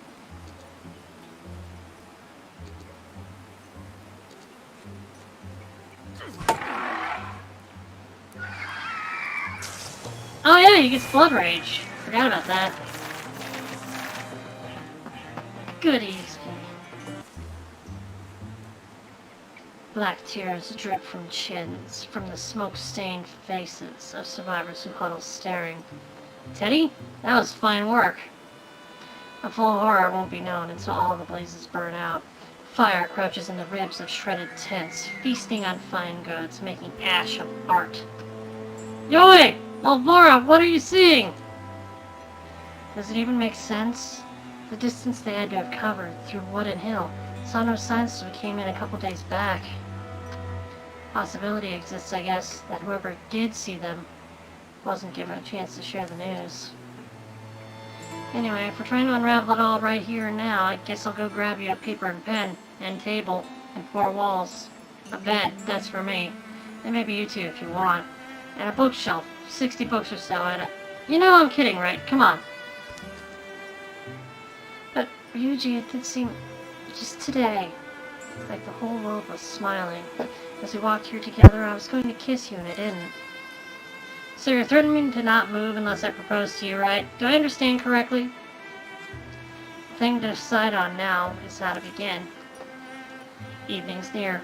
The knife-shaped moon clearly shines. Briefly, then gets swathed in gray. My wife and my brother? Didn't find any others. But there's always hope. What took you two so long? Night smooths the world with shadows, leaving a cool blankness where black creases had caught the eye. What swelling owls call out the moon's name? Is it named Hoot? Did a perimeter, like you told me, May. And did some of your double backs, Malvora? The Drauven are gone. Of course they're gone. Wouldn't have sent you alone if I had any doubt. Glad you placed such a premium on my time. I value your life more. Anyway, you look like you wanted to be busy. No one has to listen to her, you know. Miserable mother, probably not the right person to take directions from. Have to listen to someone, though. May got us all out of there alive. But May isn't doing anything without a reason. Why don't we let her tell us what really brought her here in time for the show? Maybe I'll go look for Drauven again. Teddy's... yes. I didn't come home only to reconnect with my son.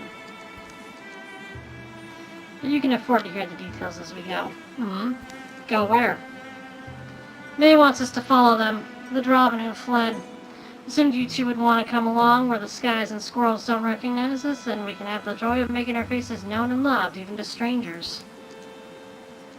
I wouldn't have looked for a conventional tracker, but Malfora's family is unique. It felt fortuitous. The next day sees them already embarking through the forest. Prince scarce and muddled here. Seemed to have purposely staged a split where the ground's hard. They left the survivors of the fair organized and guided by the most sensible hands among them, themselves recipients of May's parting direction. Feels like it's about time to name this little group, right? It's something of a tradition. I have to make it one that captures imaginations, of course. A beautiful name. When the name gets famous, I'll get you indoors. Or it'll get you indoors, get you seated at tables. Maybe get you into a few locked hearts in the laps they belong to. They pat forward in long silence then.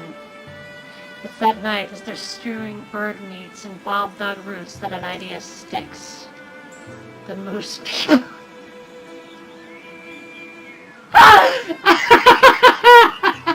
The moose people! Damn it! I want to name them that, but I can't. Not this time. The moose people! What? She's always likes to suggest something moose, don't worry.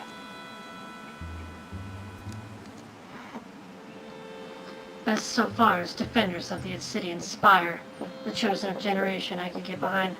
Not like the gang of the Violent Minnow? Enter a name. The Phantom Thieves. If we're doing a Persona-themed game, we're naming them the Phantom Thieves. So begin the tales of the Phantom Thieves. The Phantom Thieves. You know, I actually like it. It is pretty memorable. Wait, really? We should have named him the Phantom Moose. The Phantom Moonus! Okay, that wasn't as good. Moving on. Summer follows spring, follows winter, follows fall. Shadows follow moonrise, follows sunshine, follows squall. And fire, one day, follows fire. Spook Cedar Stand, it's a pine forest. Pursue the Drauven. The Drauven will escape in 150 days. All heroes must survive. Oh, okay, I was about to say, there's only one place to go! Let's do it! Heal up, everybody. Spook Cedar Stand, has been revealed. Assault Palmetto Pillar. We must risk moving in daylight, gain distance, be ready to march in feather's breadth. Yak. A band of human trackers, bringing numbers unknown, burns at their heels. It has the Drauven both surprised and a little fearful. Morosar. Oh, have you calmed down? Imagine being flinchy at that size. A question. Why am I free? You gave. You lack the language to understand, even were I to explain every intricacy. Just trust me, Driftsnack didn't pull this troop together for no reason. Past their prime tale chores, maybe, but raiding is their life, their history, and the aim of their ever lives. What meaning is Driftsnack? What is? You really like that sword, don't you? That'll either be a problem, or it'll make it popular. Hop hop. Driftsnack is a name you must learn. He was my elder, my teacher, one of the last great demons of our lore. I am merely his shadow. We move in Driftsnack's honor.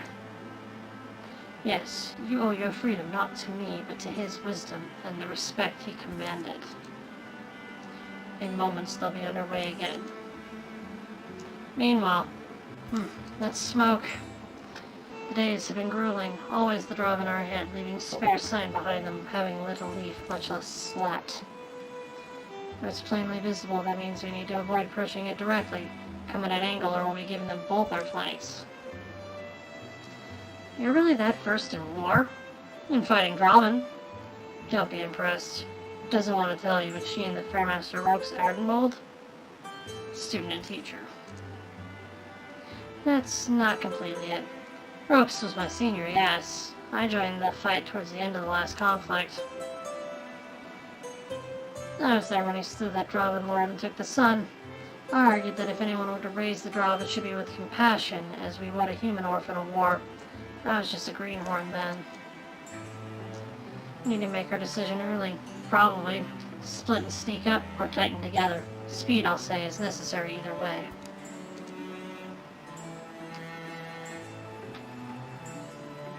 Teddy and I can handle the front. Yeah, that's fine with me. Stoicism. All heroes, +1 armor and warding. Stump, stump, stump, dart, dart, dart. Stump, dart, dart, dart, dart, dart, dart, dart. Oh, he's a stone spirit.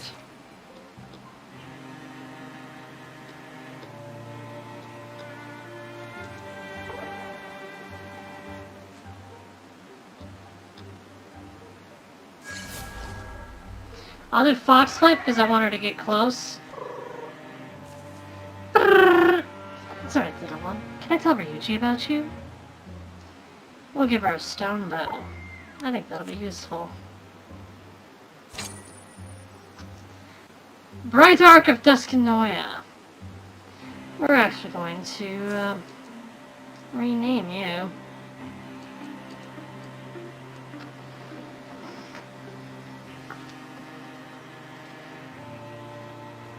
Alright, it has to be named after a persona.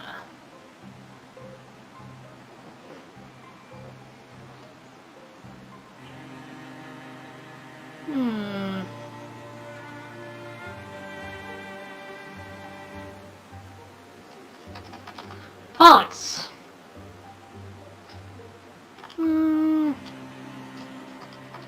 Yeah, why not?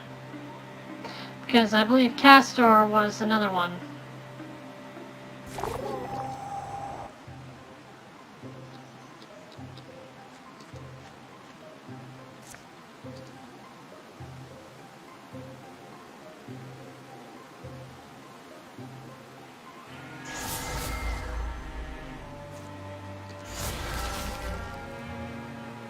He blocked.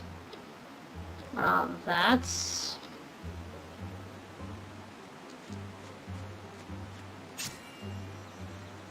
Paladin Teddy.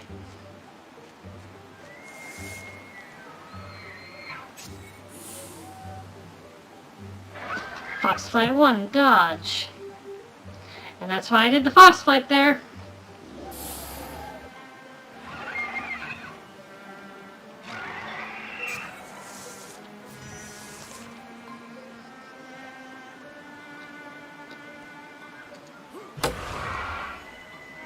Stunt!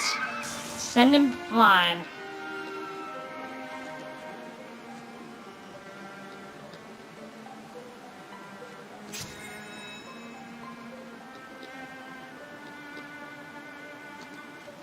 And then we'll have her move over here so she's got better walling.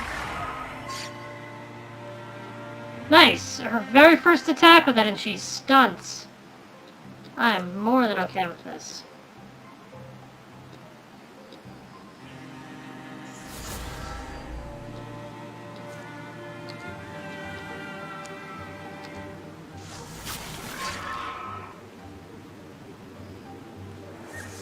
The dirt's like, what? No!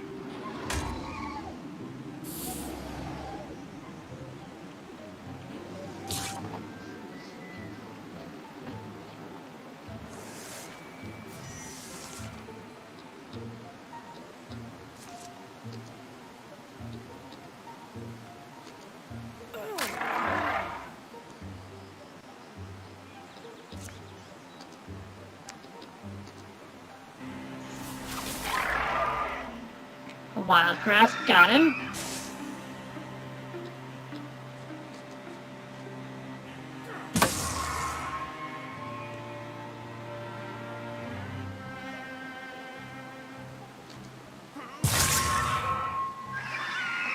There we go, got rid of the stump.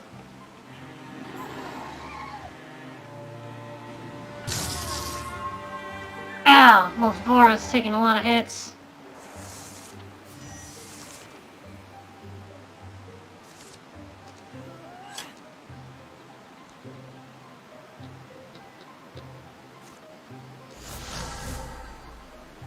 Oh, you're gonna take cover using the tree? Well, the tree doesn't appreciate that.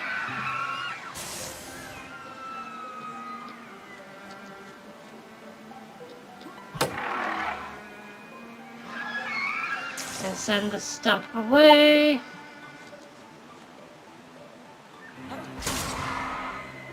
Stab!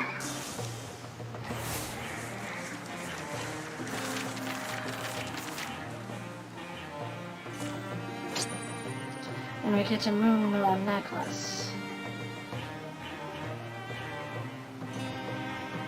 Gives extra speed. I feel like we should just, like, load up on speed on Multiboar. On the other side of the brief wood, there's no sign a camp was ever made here. They clearly know we're following. They burned drift moss. For some reason it always gave me pause. That Drauven have discerning noses and prefer pleasant smells. False trail means we go back to the stream bed. Our quarry must have traveled up it for a while. I wish I'd been better. Didn't sense that this was a group of smaller Flora. Yeah, what else are you missing, do you think? Our guesses have been good on the whole. It's a short stop for food, then they're underway again. Hey, you were talking about your past before. That rocks in Quidrin? I was done, basically. It was the end of the 20-year conflict. Who's Quidrin? Quidrin Kettleshard was another fighter we ran with. Younger than Rox, closer to my age. She always helped soften the hard times. Poor Quidrin. Out there's someone your father lit up around. I don't know. Got questions myself, any which I've never really wanted to answer. Backtracking, they reached the stream that night. There, something a little bigger than a salamander wiggled itself up this bank. This is our trail.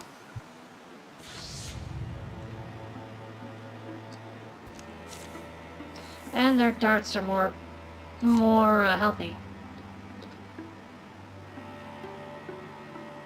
Let me see something.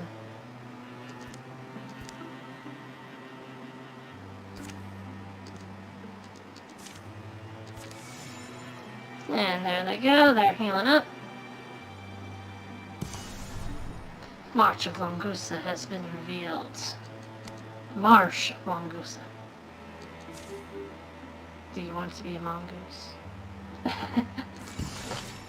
Drawing closer. Sun's lowering, mechanically possibly takes all room over them like peppermint sage.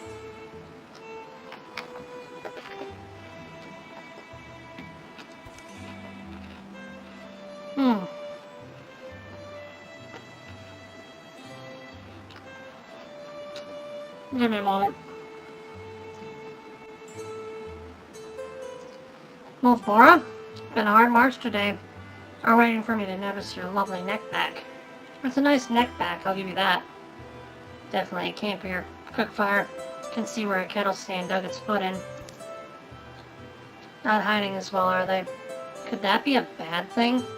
Maybe they thought they lost us with the stream walking trick? Then there's bird spat on the rocks. It looks like someone was testing a blade on that trunk. Which trunk? The one by the... oh. The one by that drop, actually.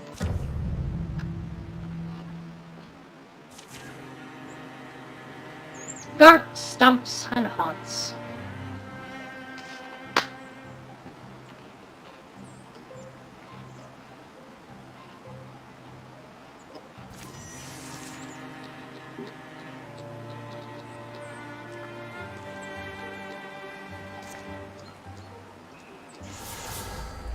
Well, we're gonna take that scarred tree and blast it.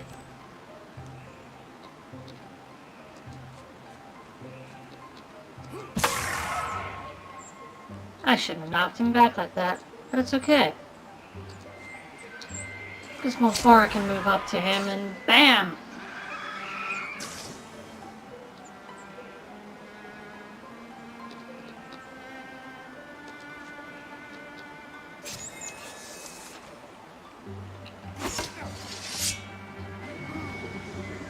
Oof! That was a hit! Teddy's gonna have a really bad time if we don't fix this soon.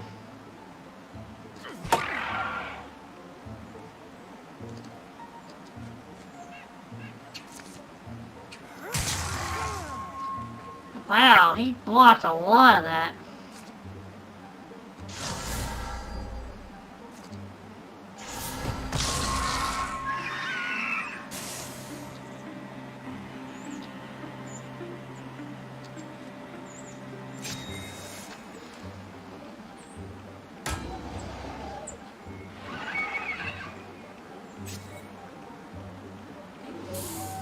Pardon me.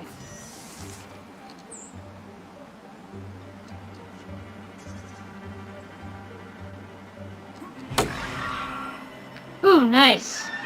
Got a good stun on that.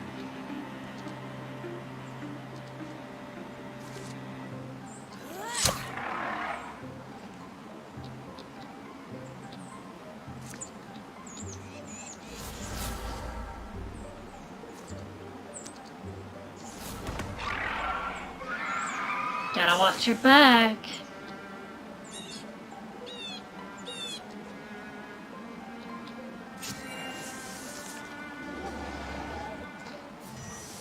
That was actually really smart of him. We gotta give him credit.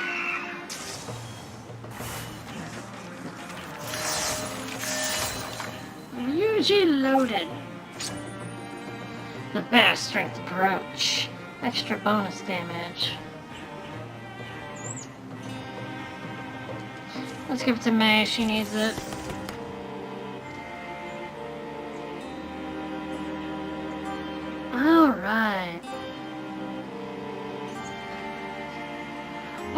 Blood Rage! Upgrade. Make him invulnerable for a turn. Or at least make it so he can't die.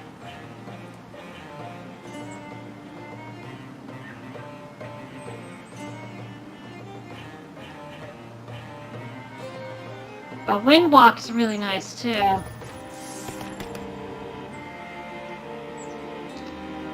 And we're gonna upgrade Paladin. So he will just always enter Paladin. Hunters lodge up the hill, hidden away. One grim-eyed and tall stone-jawed tracksman I coaxed into talking. Said Drauven camped here recently, left by daylight. Timeline matches well to ours. Our timeline, huh? Yeah. Well, I've known for a night or two like this one. Music Baron. When the woods stand shy to wave in the windless air, with moon and star buried in their thick, fragrant hair, I'll tell you a story that was told to me in trust, of the Emerald Lady whose No, Mom. I'm not imagining it, am I? She sits up whenever I say Mom. But anyway, yeah. Ask anyone who's flirted with me. A story well told will change my mind, but I'm not in the mood suddenly. Why are we still out here, May? Why is it so important for us to catch these Drauven?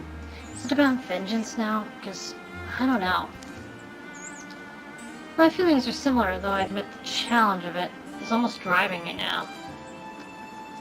The nice first breeze is felt. It carries a damp scent. I won't say it for you.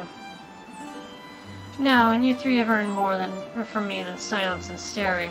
Alright, so let me start by saying, it's not about anything in the past, or times gone by, graves filled in, lives spent, dreams followed. It's not about vengeance. It comes before vengeance. It's love. Love for the world and the people of the world. People already born and bruised by years. And people that are glimmers in the ether, someday to open tiny, wandering eyes. And you can call me sentimental. Call me a dough feeder. Maybe by now you'll think I'll use words I don't mean in order to speak beautifully, but I promise you, I mean it more direly and seriously than I can really communicate. There's a draw with this host we hunt, who leaves only black timbers and burnt bones where homes stood. I tracked his passage to the area of the fairground, and I should have anticipated what he did there. Drevsnek. That's the name he gave me. A prisoner of ours during the conflict. He spoke Yondering to me and I taught him to read. Lent him mythologies, and one stupid night, I turned him loose. He seems to be a scholar.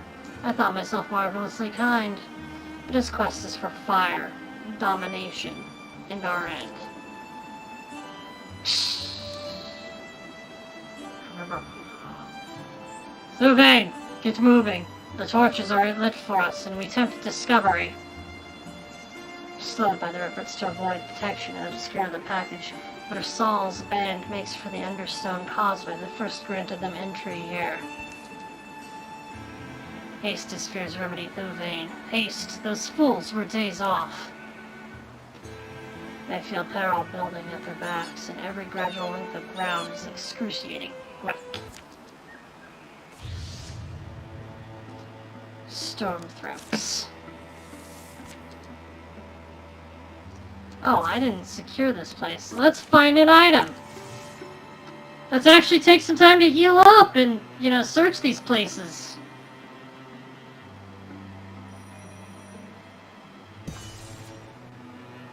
Secure site completed.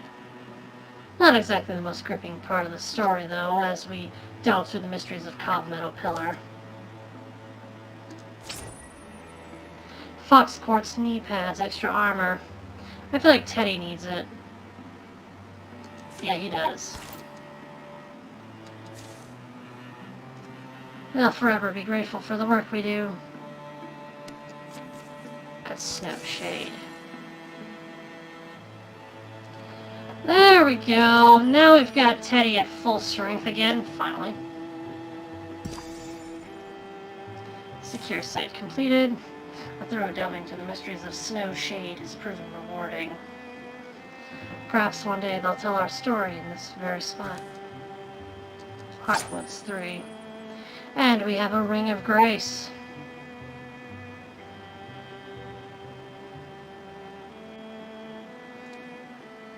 Oh, dodge? We need to give that to Ryuji.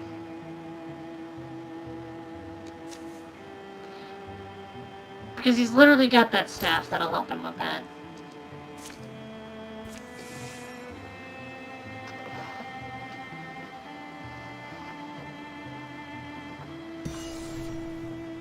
Steely Bluff has been revealed.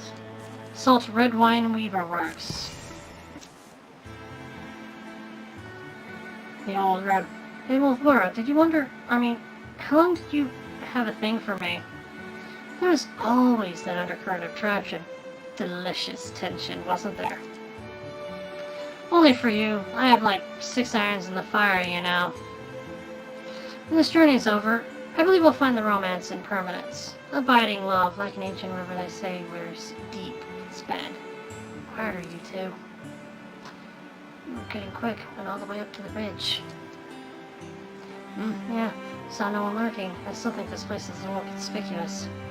No one comes here. Old road went this way. Said yourself this is where their trail goes. It's likely part of how they penetrated so deep into people's lands without raising alarm. You do your magic thing on it? Put my awareness ways down the tunnel and I can tell you it's populated. They move low towards the black entrance. And under the mountain they go.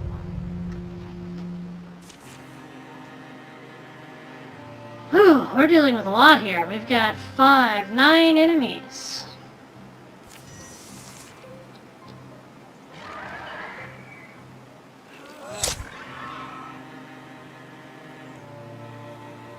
Yes! Cower before us!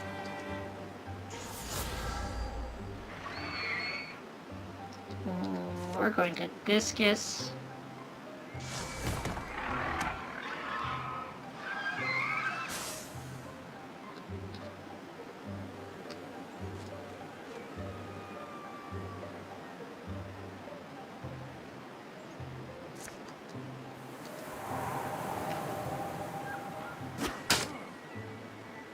He blocked me, huh?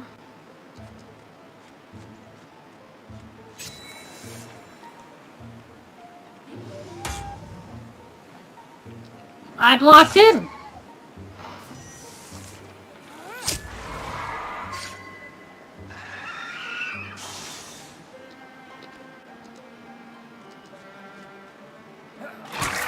You're not running anywhere.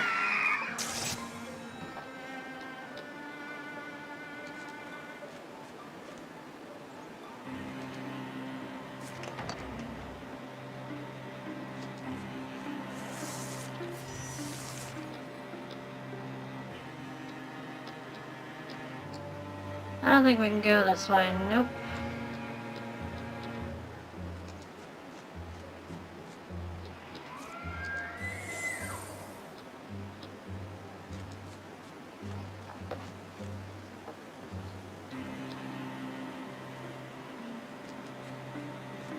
Now Ryuji's gonna move along here.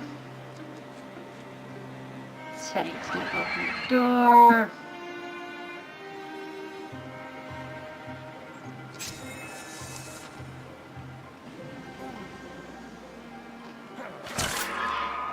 Got him. Oof. You know, this is probably not the wisest move to have him go out on his own like that. That was actually a really bad move.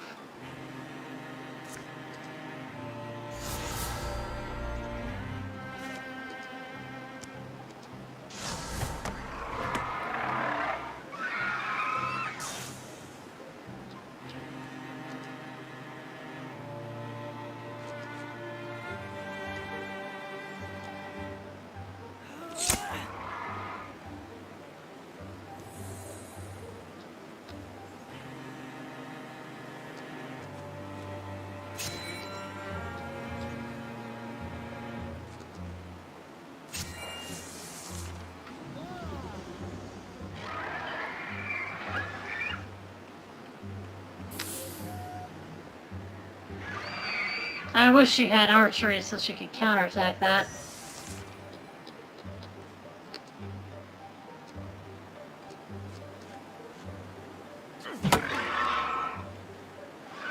Just smack him hard.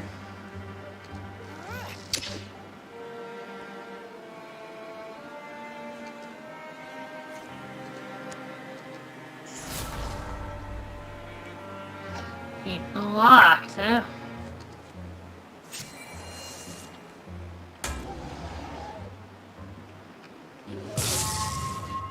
Oof, that was a good hit.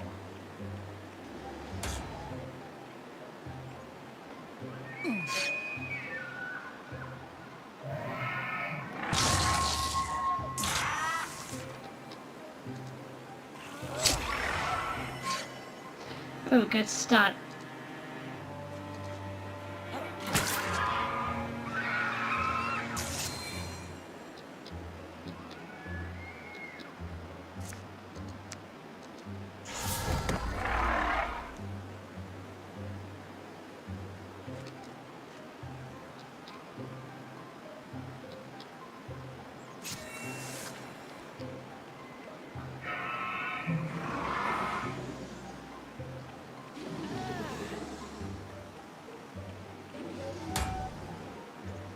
Good thing he blocked that. That was going to be a good hit.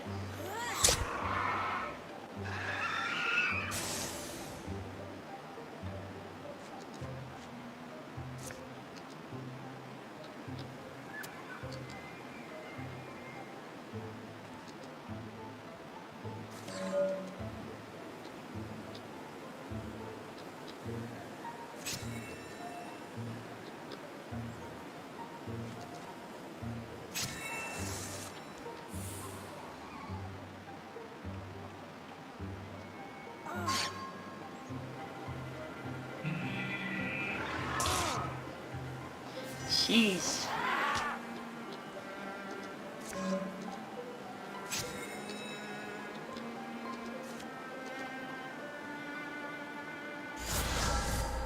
There we go, got a bone lance going.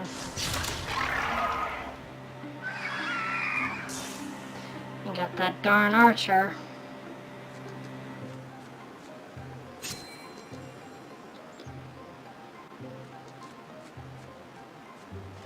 And then I'm gonna shoot him.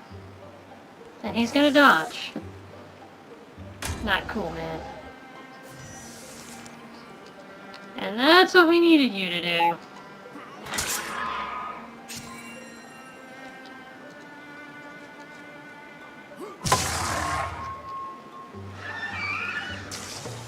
Ooh, Blood Rage makes him hit hard.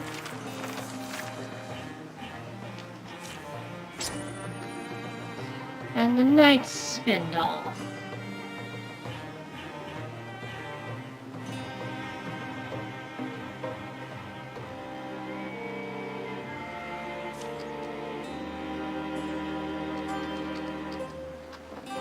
And we'll name this one Orpheus? Is that it?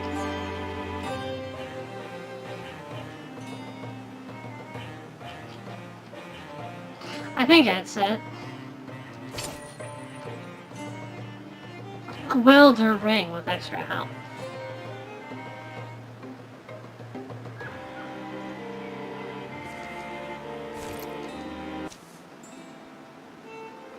Turning point.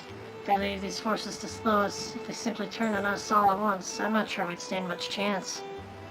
I think we have our own warband, Moldora. It's Wilderlands out there.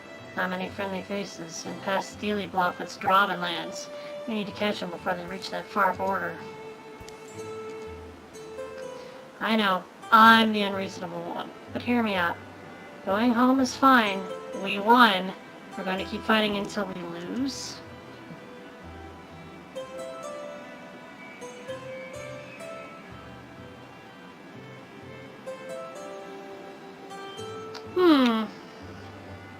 I'm going to end the rivalry between Ma and Teddy.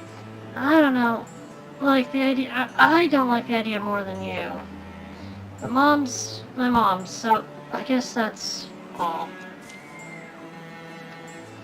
So we're planning to hunt and forage to mortar our bellies in this wood.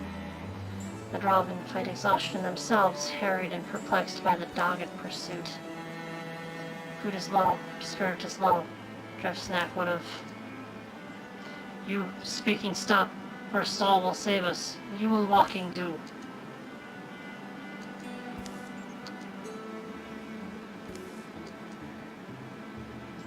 Drava, at last, what can you tell me?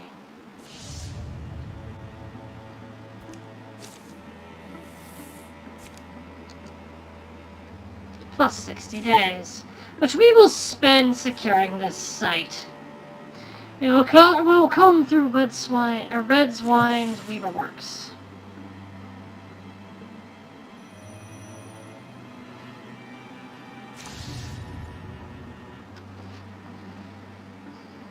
Alright. We will save our legacy points for now. I know, we gave them extra armor, it's okay. A thorough delving into the mysteries of Red Swine Weaverworks has proven rewarding. Fabrics 2. Scarf of Chivalry.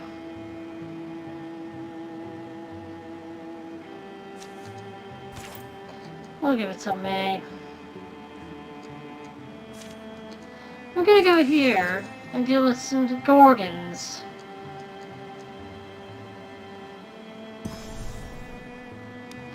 Crowbluff has been revealed. We will assault this place, going down memory lane. Even in ruins, this place retains a certain beauty. Just need some paint. Seriously, what did happen here? Maybe that scent. Did you catch that? Wasn't me. Har har. No, it's more like someone's baking bread. Something better than just a regular old rye. That's a spiced pear bread, just like my granny used to make. I thought I'd never smell that again. Who would be cooking bread out here? Someone I already love. Come on. Well, Flora, slow down, will you? We don't know. It's nearby. The scent is stronger over there. Oh. The smell's coming from through there. I don't know about this. It could be anything through there. Spiced pear bread? Here I come. Well, Flora, wait. Spiced pear bread for me. It's so bright. Ah. She's gone. Well, Flora. Ah, that's bright. Ah, my eyes. Be still my heart. Teddy, May, you're alive? And so young. But how? What are you talking about? You were only gone a few seconds. But that's impossible. I've been searching for a way back for years. You're barely gone 5 minutes. How do we know it's still you? But it's been years, and of course it's me. Who else knows what happens on the night of the solstice all those years? Oh, that was just last year for you, wasn't it? All met, I guess? Thanks, mate. You know, I never stopped trying to find my way back. Unless anyone else wants to spend a few years being lost, we should probably head out. Ah, May, just like old times. Well, more of 6H.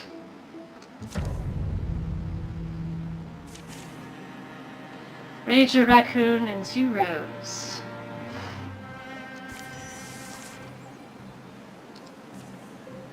She's now 33.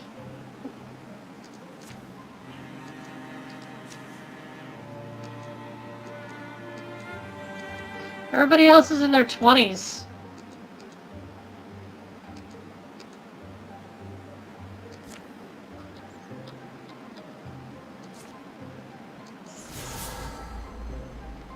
Discus. Ryuji. Go up and smack. Don't you dodge! That's bad manners.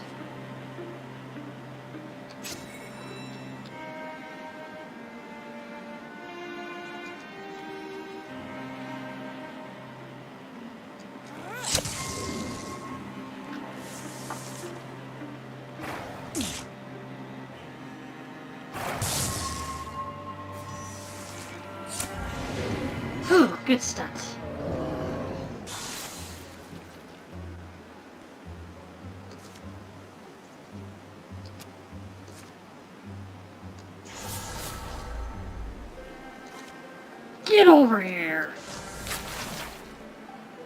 Or stay there. Staying there is fine too.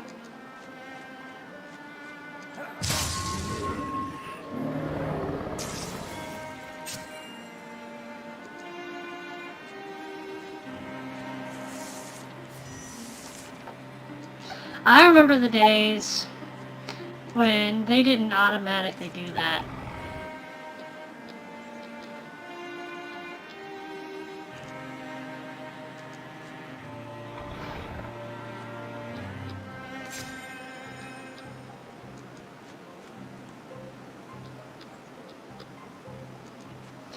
Drop the puddle of ick.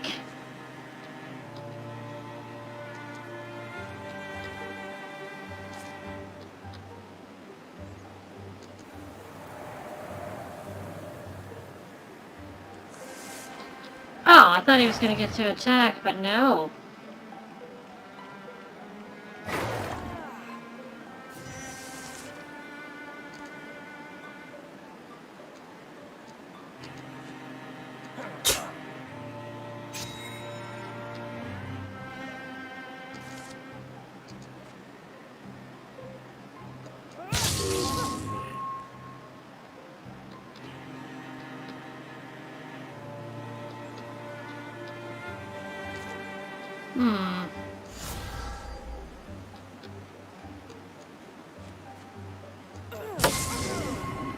Nice stunt. There we go. Blood Rage. Makes him really powerful.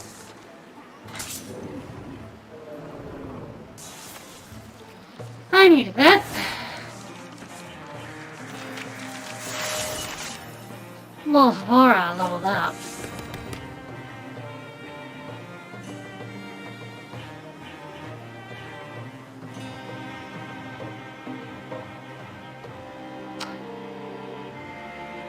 She's already in her 30s. Wisdom actually would be really useful for her.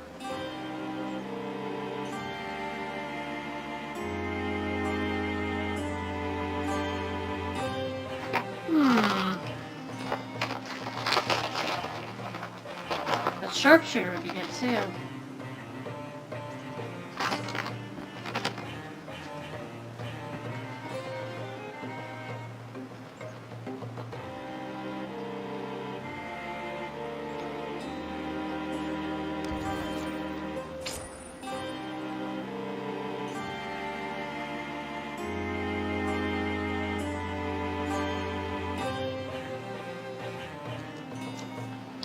Let's give it to old Bora. She's a squishy. They get Bogmores now. Yay.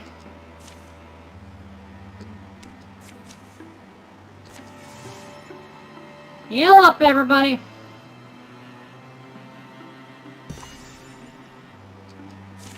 Secure site completed. They delved through the mysteries of Naona. Extra potency. Let's give it to Mulvora then. This ought to give him a little chance to heal too. The Gambler. One in the forest trails dribbles into a swamp, disappearing among pools and rooty trunks. Dragonflies garble the air with their wings and whirs. Yeah, this had to be my job, didn't it? For like, huh. Does Mulvora really love me, or is it just about getting me to do the swamp work? I'm starting to wonder. You're a feeling man, aren't you? Maybe an easy mark. Mup. Thought I'd met a swamp witch suddenly. And who's to say you haven't? My name's Colgus Strongstram. Some there are that call me Lucky Colgus. Or the Million Trick Man. Some just call me the Gambler. Alright, I get it. Are you going to quiz me later? You never know when a test is coming. They come in the phantom debts, but knowledge is currency, and free knowledge is a rare and precious thing. Yeah, great. Listen, why'd I run into you? Feels like a strange place to dawdle. Our lives are filled with coincidences and significances, and sometimes those things are the same. Colbus produces a small box, banded in bright brass. Behold! He sets it on the stone. A chance meeting reminds us that chances are fleeting. Here's a little betting box. About two strangers wager together in the wet marsh.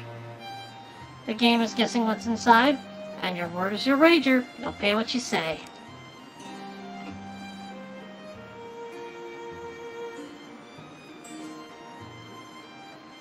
I'd guess something worn. A trinket?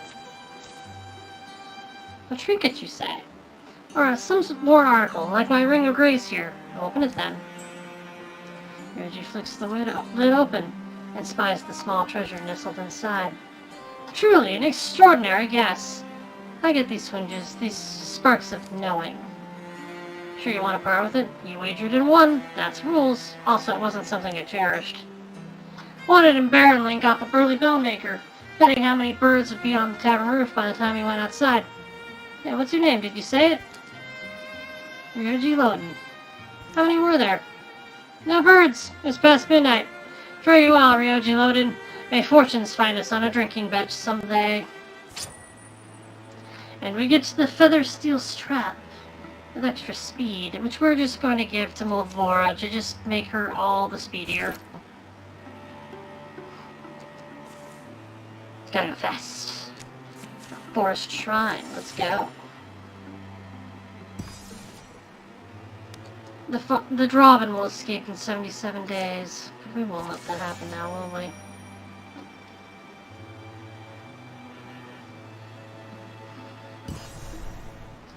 Weird Cook Fields has been revealed.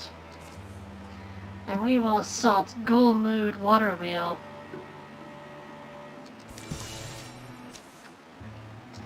The Haunted. Too close now. They're almost right above us in the room. And it happens today. Just get a tracker as any I've met and we'll borrow a fence spirit. I do what I can. I ask nothing but a kind word in remembrance. We stay together, right? Right. Danger of cornered animals and all. I will say, you don't have to come. This is mostly my fight here, and I know that. I'm sorry I've driven you all this way. Snack. His power over flames is sudden and it's strong. Hill folks took to calling him Dragon, or Old Golden Glare. We called my schoolmaster worse things. Here, don't go in front. Let the strong folks go first. A fortification was once carved halfway up on the cliffside where water used to flow. Though its name only lives in the scattered air its builders breathed, its command of the territory is made at the site of strife 10 times since it fell to ruin. It truly chased us back into the egg. Who could drive such deathlust?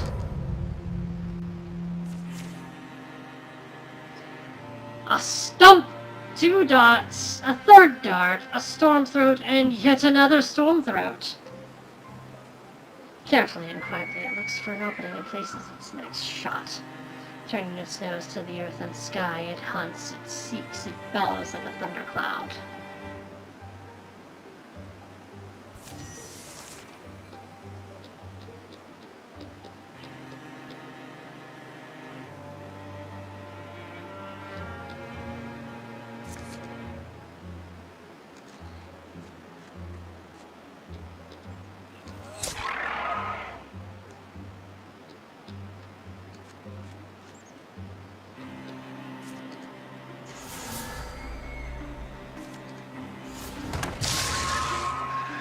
And we hit it!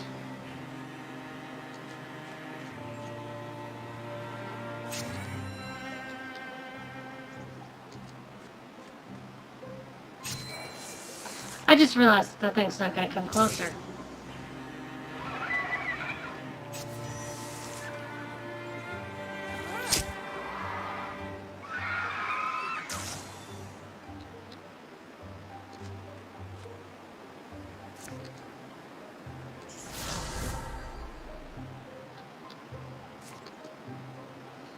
Well, that was useful.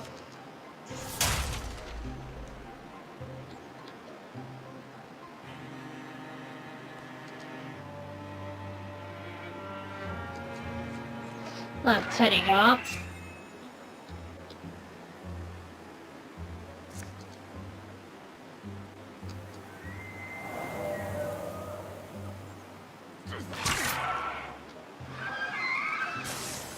And Ryuji's just gonna stab it.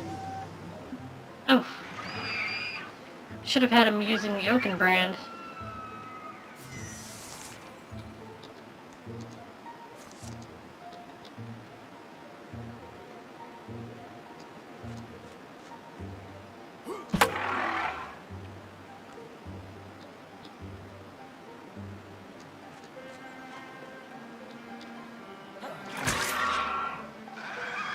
Got the archer.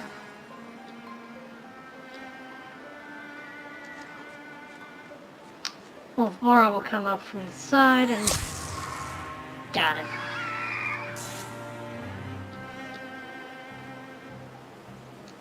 And she'll just double move to get up closer to the action.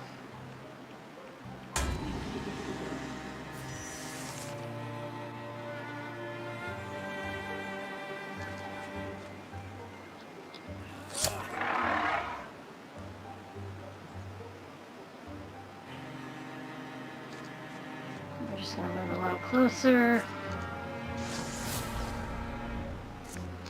And smack her from the side.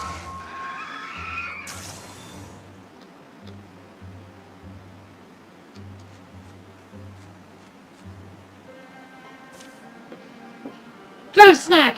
The blood can stop! Be brave, Drevsnack. We'll end this the way we should have ended it.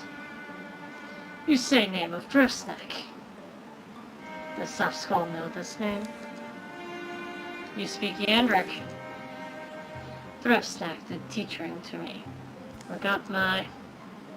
Wolfmora, I see him. It was foolish to chase us. Drevsnack is dead.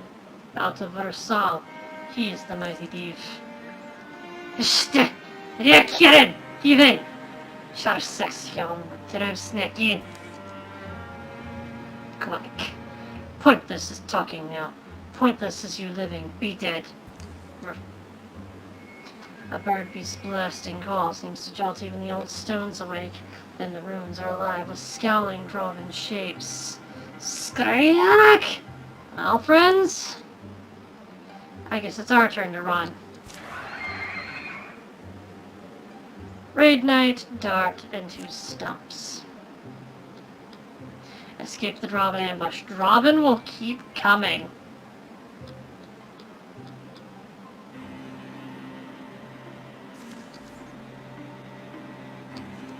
And then we just go and hightail it out of there.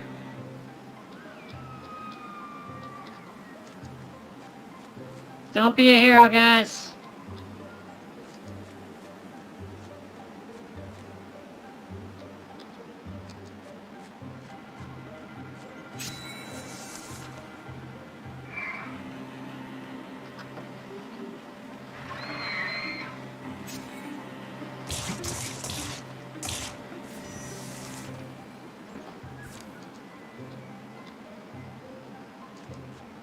Go, Wolfmora! Run!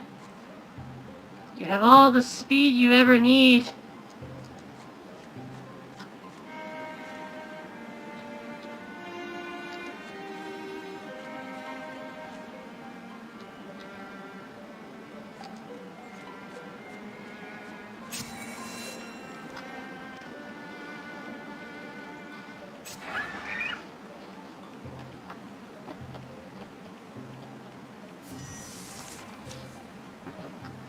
And we got more enemies coming that we will not be facing.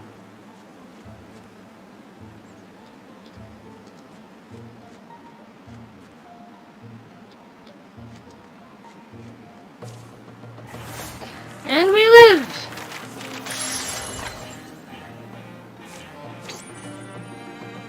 Ooh, Dusty Drab. For more Dusty Drab, we'll just salvage it. And May gains a little bit of stuff.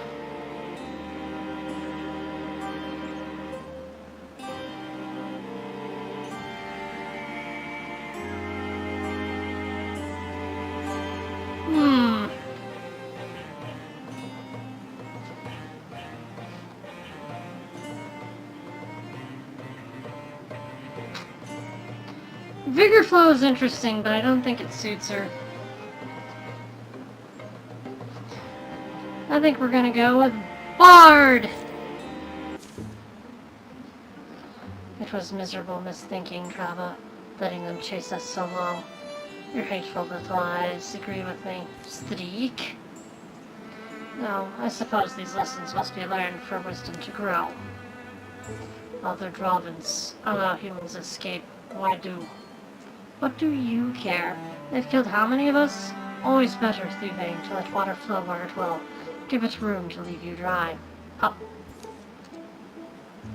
I would have preferred they believed Drevsnak alive, but knowing the truth, perhaps they'll subside back to their human ways, their corn growing, their musk making, and whatever else. Your name be known. That is good thing I want. Yisht!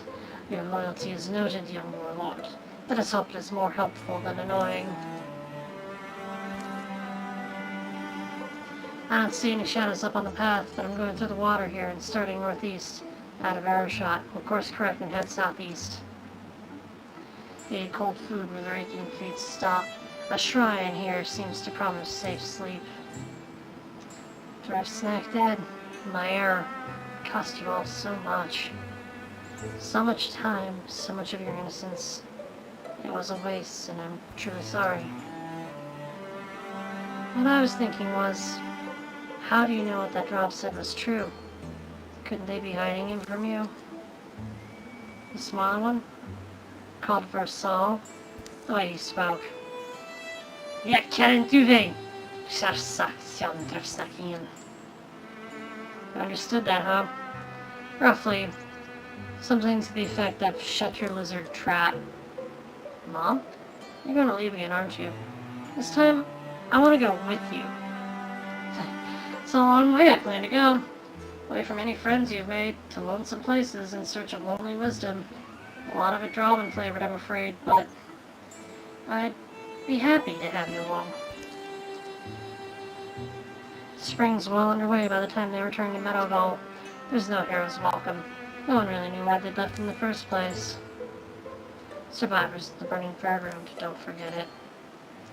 But who has time to hold on to last year's horrors? Small disasters need attention. There's hens to feed and fences to fix.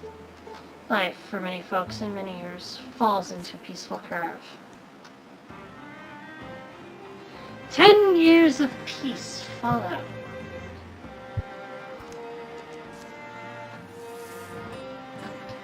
They lose the ability to have storm throats. During the years of peace, Vulture never forgot her years beyond the shimmering portal, or the struggle it was to get back. She never grew tired of the scent of freshly baked spiced pear bread, however. Worth it! May went back to the place she grew up and was tempted by old acquaintances to remain there. But in the end, the past proved an unwise place to linger. Ryuji spent a month tracking a golden stag. When he finally raised his weapon for the kill, the stag looked him straight in the eyes and laughed. Ryuji went home with a prize greater than any set of antlers. Vulture and Ryuji were married soon after they came home. It wasn't long before they were raising a daughter of their own.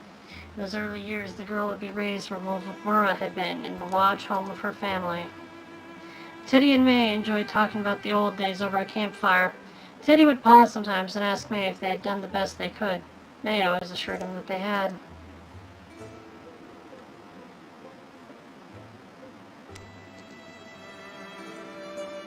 We can give her the Titan Crawler. Or we can give her Heather Drab. Or the Kestrel Wing. What does Witch Veiling do? A grand witch called the Kestrel haunts the stories. She crafted her attire from ensorcelled fabrics and won favors. From the feathers of elusive giants and from the layers of fog-soft forest weave she spun for her own comfort. She may never have existed. She may have lived 12 times. Legends place her everywhere, and when. The resplendent gown of her stories was quietly become tradition among a certain breed of myth-versed mystic. Those who tread by choice or exile at the borders of obscurity. I think a Kestrel Wing looks good on her.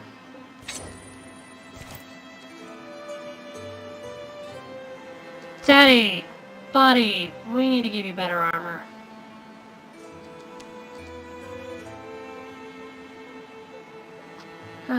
Fashion for the fray. Gives 10 extra dodge while he isn't wailing, or walling.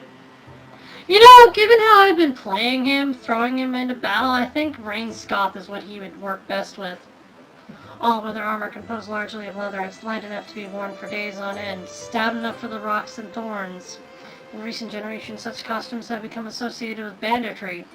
For someone preparing to survive the roads, bandits would seem a fine example to follow. We go from humble beginnings to Rain Scoth. Meanwhile, Ryuji, it's nothing.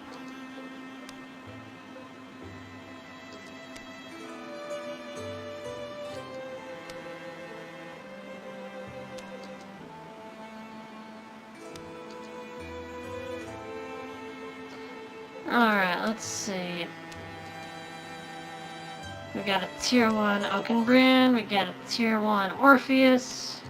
We need to rename the Orkenbrand. The Orkenbrand. Orkin!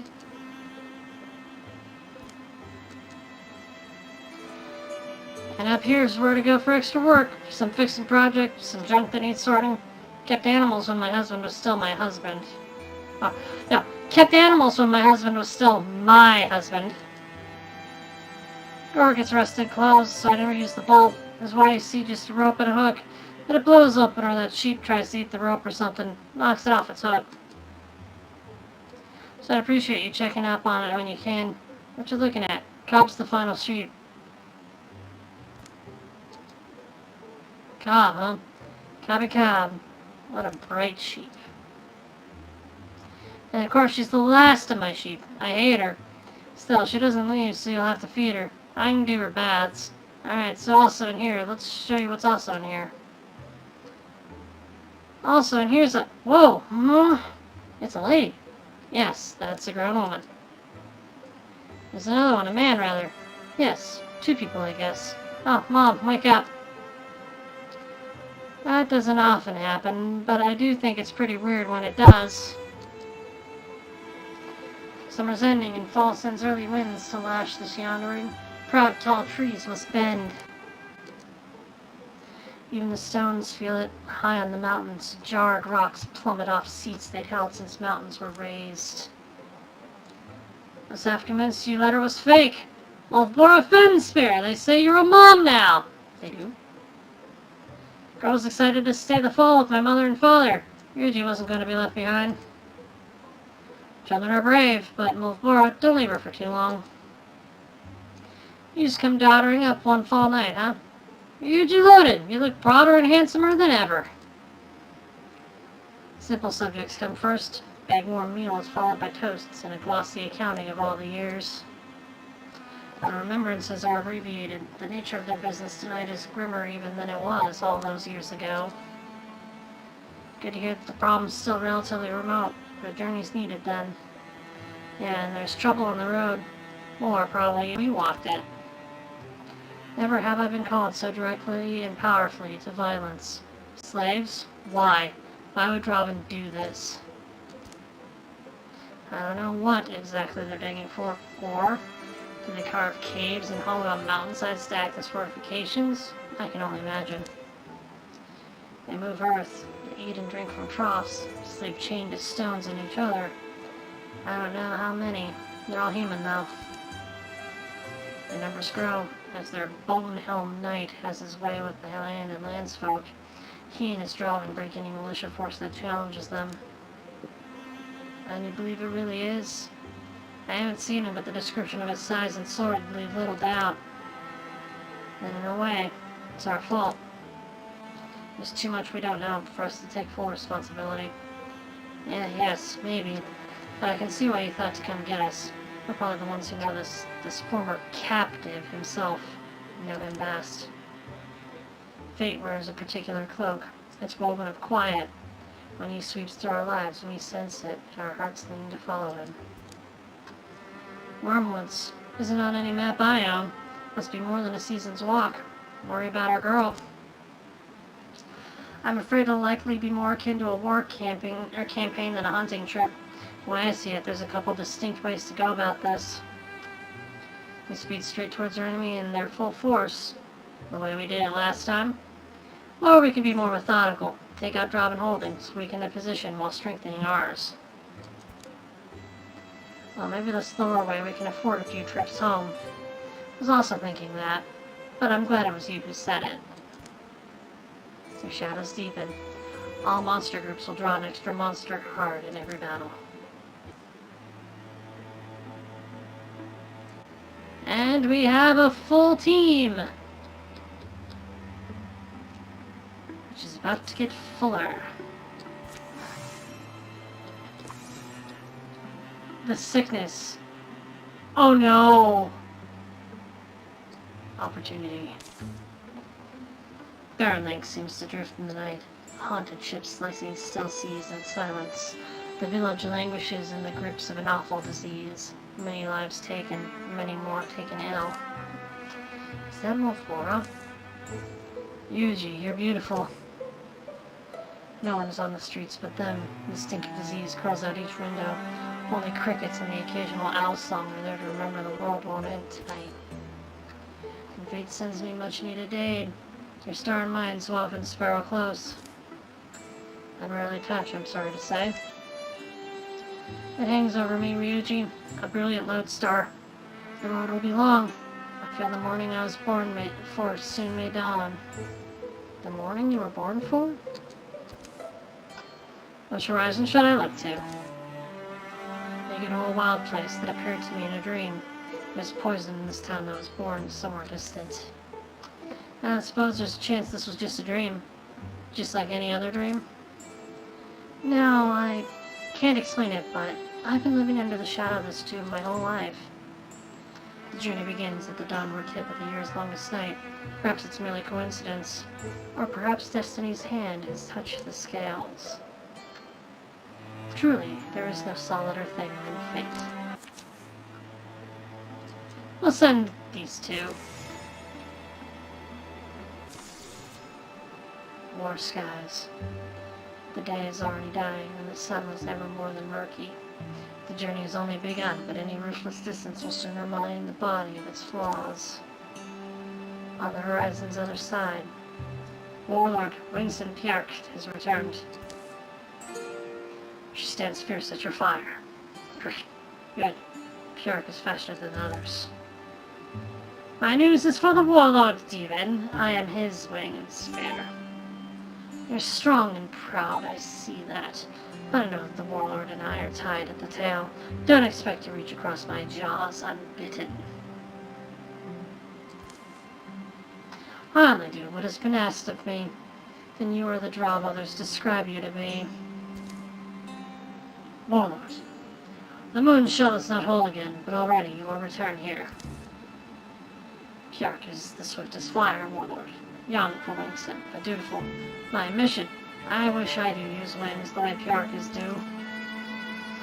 All beings envy the wing knights their skill and stature, but Warlord, you must never say so in front of the others. Pjark herself, I believe you may trust about her candor, but she seems to be of a rare kind. Warlord, your flight is in battle, in the skies of war. You are a mighty crag eagle. I am an ill-seasoned dew-leaf. I can be blown far and fast, but it is unproven whether I would be split falling upon the blade. Forest birds clack and whistle. The chime of pick-struck rocks filters from your thick. Did you understand me? Does he look like he understands idle poetry, fool knight? Warlord, put her at ease. Have her report. That's right, Pjark. Stand here easily. Do report to me in Versal. Yes, Warlord. My flight was north and west, to the old borderlands. Far in that direction I have traveled from, before in my history. As is now renowned, Warlord, I progressed quickly, was supplied well, our fortifications all stood intact and cannily managed. She says our battle camps are strong and good. Good. Then we are in good creek. Good situation, I am glad. Warlord, I think our Lord, it is time to send Drauven past the borderlands. Now. What meaning is attack, raid the northwest, get slaves there? Warlord, I think this is wrong talk. Not more slaves, no. But attack is better than wait. Raiding is better than waiting. Warlord. The northwest isn't important. It holds no ancestral value to us. Raiding them will only stir the humans up. What use is that to our efforts? The efforts of slaves, you mean? Whose labor only you see purpose in. Ancestral. My ancestral is there, in the northwest, my fatherland. In 2 heavy strides, Drauven is heading up the hill. Drauven, stop! Do you presume to command him?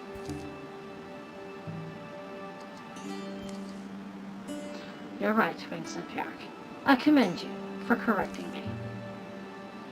The soft woodland is quiet. Breezes musk the hair of valley oaks. Afternoon slowly rusts. Remember our long travel, both of us walking, chased by soft skull hunters? That time I wished for wings also. Wings for you.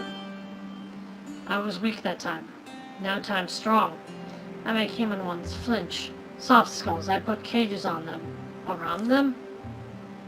Around, yes, Warlord. If we do raid the eroded lands, let's first strengthen the places we, truly you, have made Drauven, like the armor on my chest. Wonderful. She's got you clumsy in your own analogies now. Yes, Warlord Drauven. We'll armor our hills, thicken our camps with spears. Drauven are born raiders, Warlord. Out of the egg and into the thorns, as the saying goes. We don't need walls, we need only skies and our courage.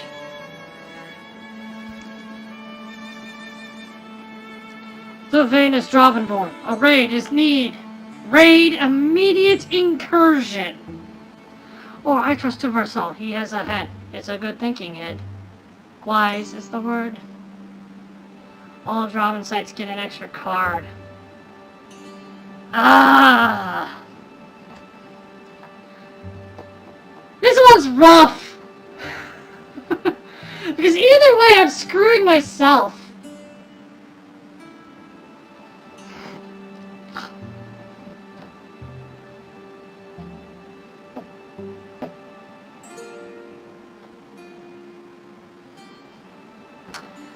Let's do an immediate incursion. I see. If it's a raid you truly want, a raid there shall be. Of course, Warlord, whatever is your will. But let me advise you humbly, you will not go in this raid. Your might is needed here, your teeth, your sword. I agree with Versal on this point, Warlord. The first raid always belongs to the Scar-wanting, and I am yet and you neither. Neither should you send Piark. Wings send Piark should stay by your side. If earnestly she believes in her word, she will let glory go to others.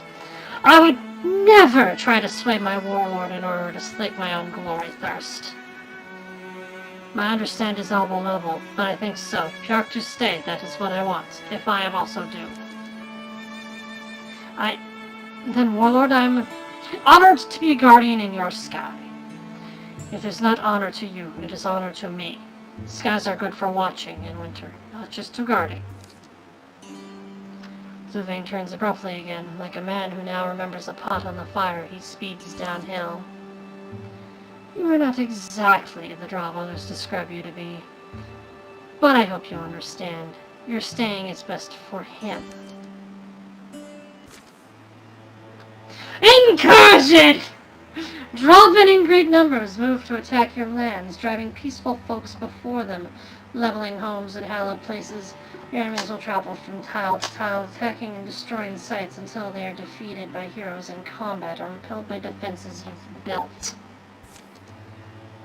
Oof. We have a little time. The story continues. Fog descends sometime after dark. It casts an unhealthy shade over everything. So are your ideas to attack this place teeming with inscrutable malevolence in the very depths of the night? Can't put it into words quite perfectly. I just know it has to be this way. The knowledge lives in my blood. Really, I don't think it's my choice at all. And they approach the wildwood weaverworks. An unfamiliar odor comes to them. Chemical and thick, coating the insides of their cheeks, turning mealy in their mouths. Pressing on, the air grows denser, fouler, and then they see it. What do you call that? Something made that thing. All creatures who craft are creatures who desire. It's clearly not here for any friendly purpose. Look inside that sphere. You can see our town suffering. I think we have to destroy it, but I'm not sure what effect it will have. I have to trust in fate one more time.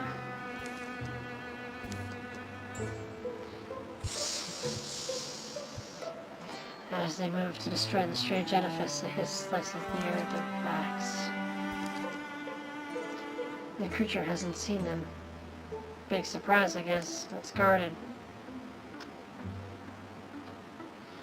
Do we attack the Gorgon first, or do we destroy the altar first? And I think the altar. Before the beast can react, both Vora and Ryuji have torn the edifice down, destroying its balanced articles, stomping the spell apart.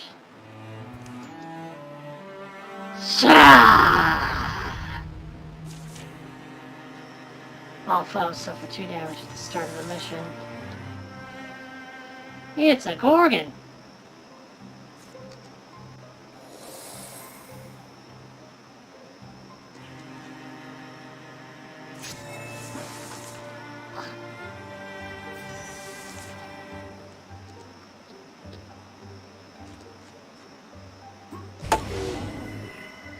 Smack!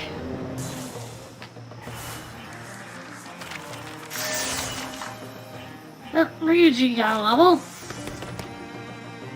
Alright, I've been hoping for this. Broad swipes! Throwing net. Ooh. We'll give it some old Bora. The Gorgon dead and the strange spell shrine destroyed. For a moment they can only tongue dry mouths. I hope this will be enough to stem the sickness. Alright, well, Bora, fate, whatever is working in your favor, count me in. The sky breathes, the trees are well. I do sense a wholeness coming in around us. The sun begins to rise and the world awakens. In the course of a few moments, the dark cloud of the Gorgon spell has blown apart, faded into memory. Both Bora and Ryuji find no reason to linger. They head home, where they will find the wasting illness that threatened to overwhelm their town has mysteriously vanished. I don't know why. I have the feeling something is over, but I don't know what's next. I've always had a proud yearning, since I was meant for something great. And sometimes I wish I didn't. But now I'm kind of anxious. Is it gone? So I mean, what do I do now? Well, Bora. Look, you'll probably have a new sacred destiny by dinner time, but until then, this is how everyone else lives. So don't worry, we're all mostly doing okay.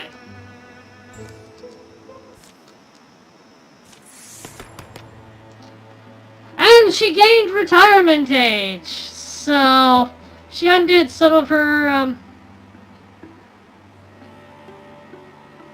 stuff.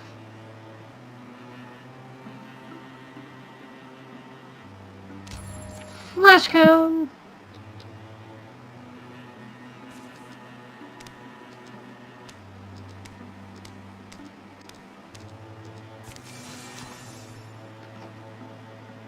Alright. Let's see what this Ava is all about. Older folks always commented on Ava's improving stature as a girl, made her self-conscious about displaying her gifts.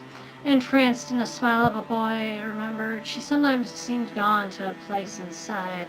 She always came back there with a cold quip and a smile that would warm the dead. A soft bed makes for a soft woman, someone important must have told her. Ava wanted a little more than a crook amongst roots, a pillow of memories, a ceiling haunted by planets. Ooh.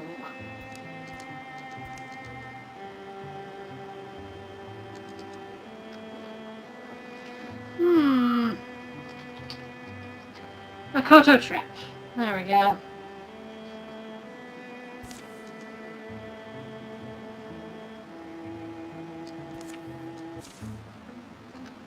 I'm no natural brute and only just clever enough.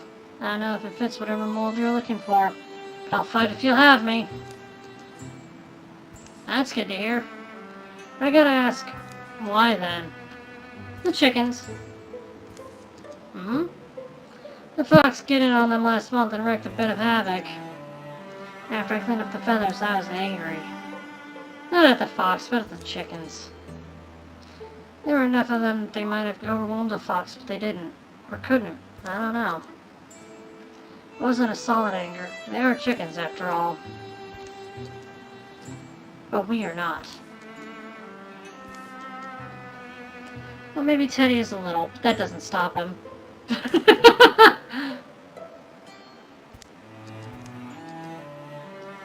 I forgot, she's a hot-headed poet.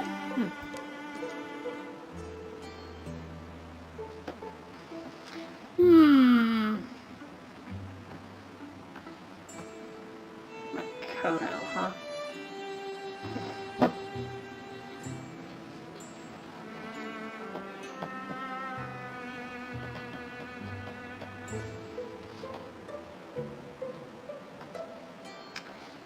I feel like having another hunter would be good. I favor hunters. And Teddy got extra dodge for some reason?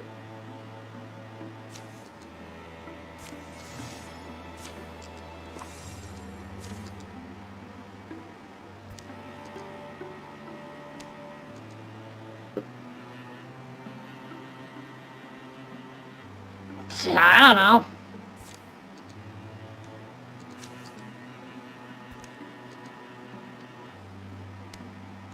Why is his dodge so bad? Oh, he's a block.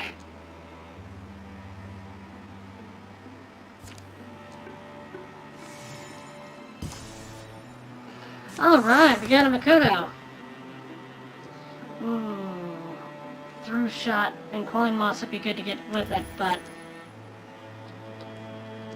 Alright, everybody. Defend! Prepare defenses. But when they get there, I'm going to save.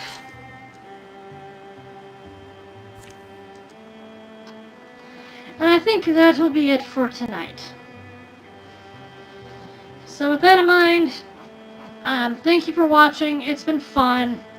And I hope you enjoyed. I know I did. But I think it's time that I call it a night. Because we got to the new chapter. And we've got quite a lot of adventures with the Phantom Thieves. So I'm just gonna wait one moment before I close out.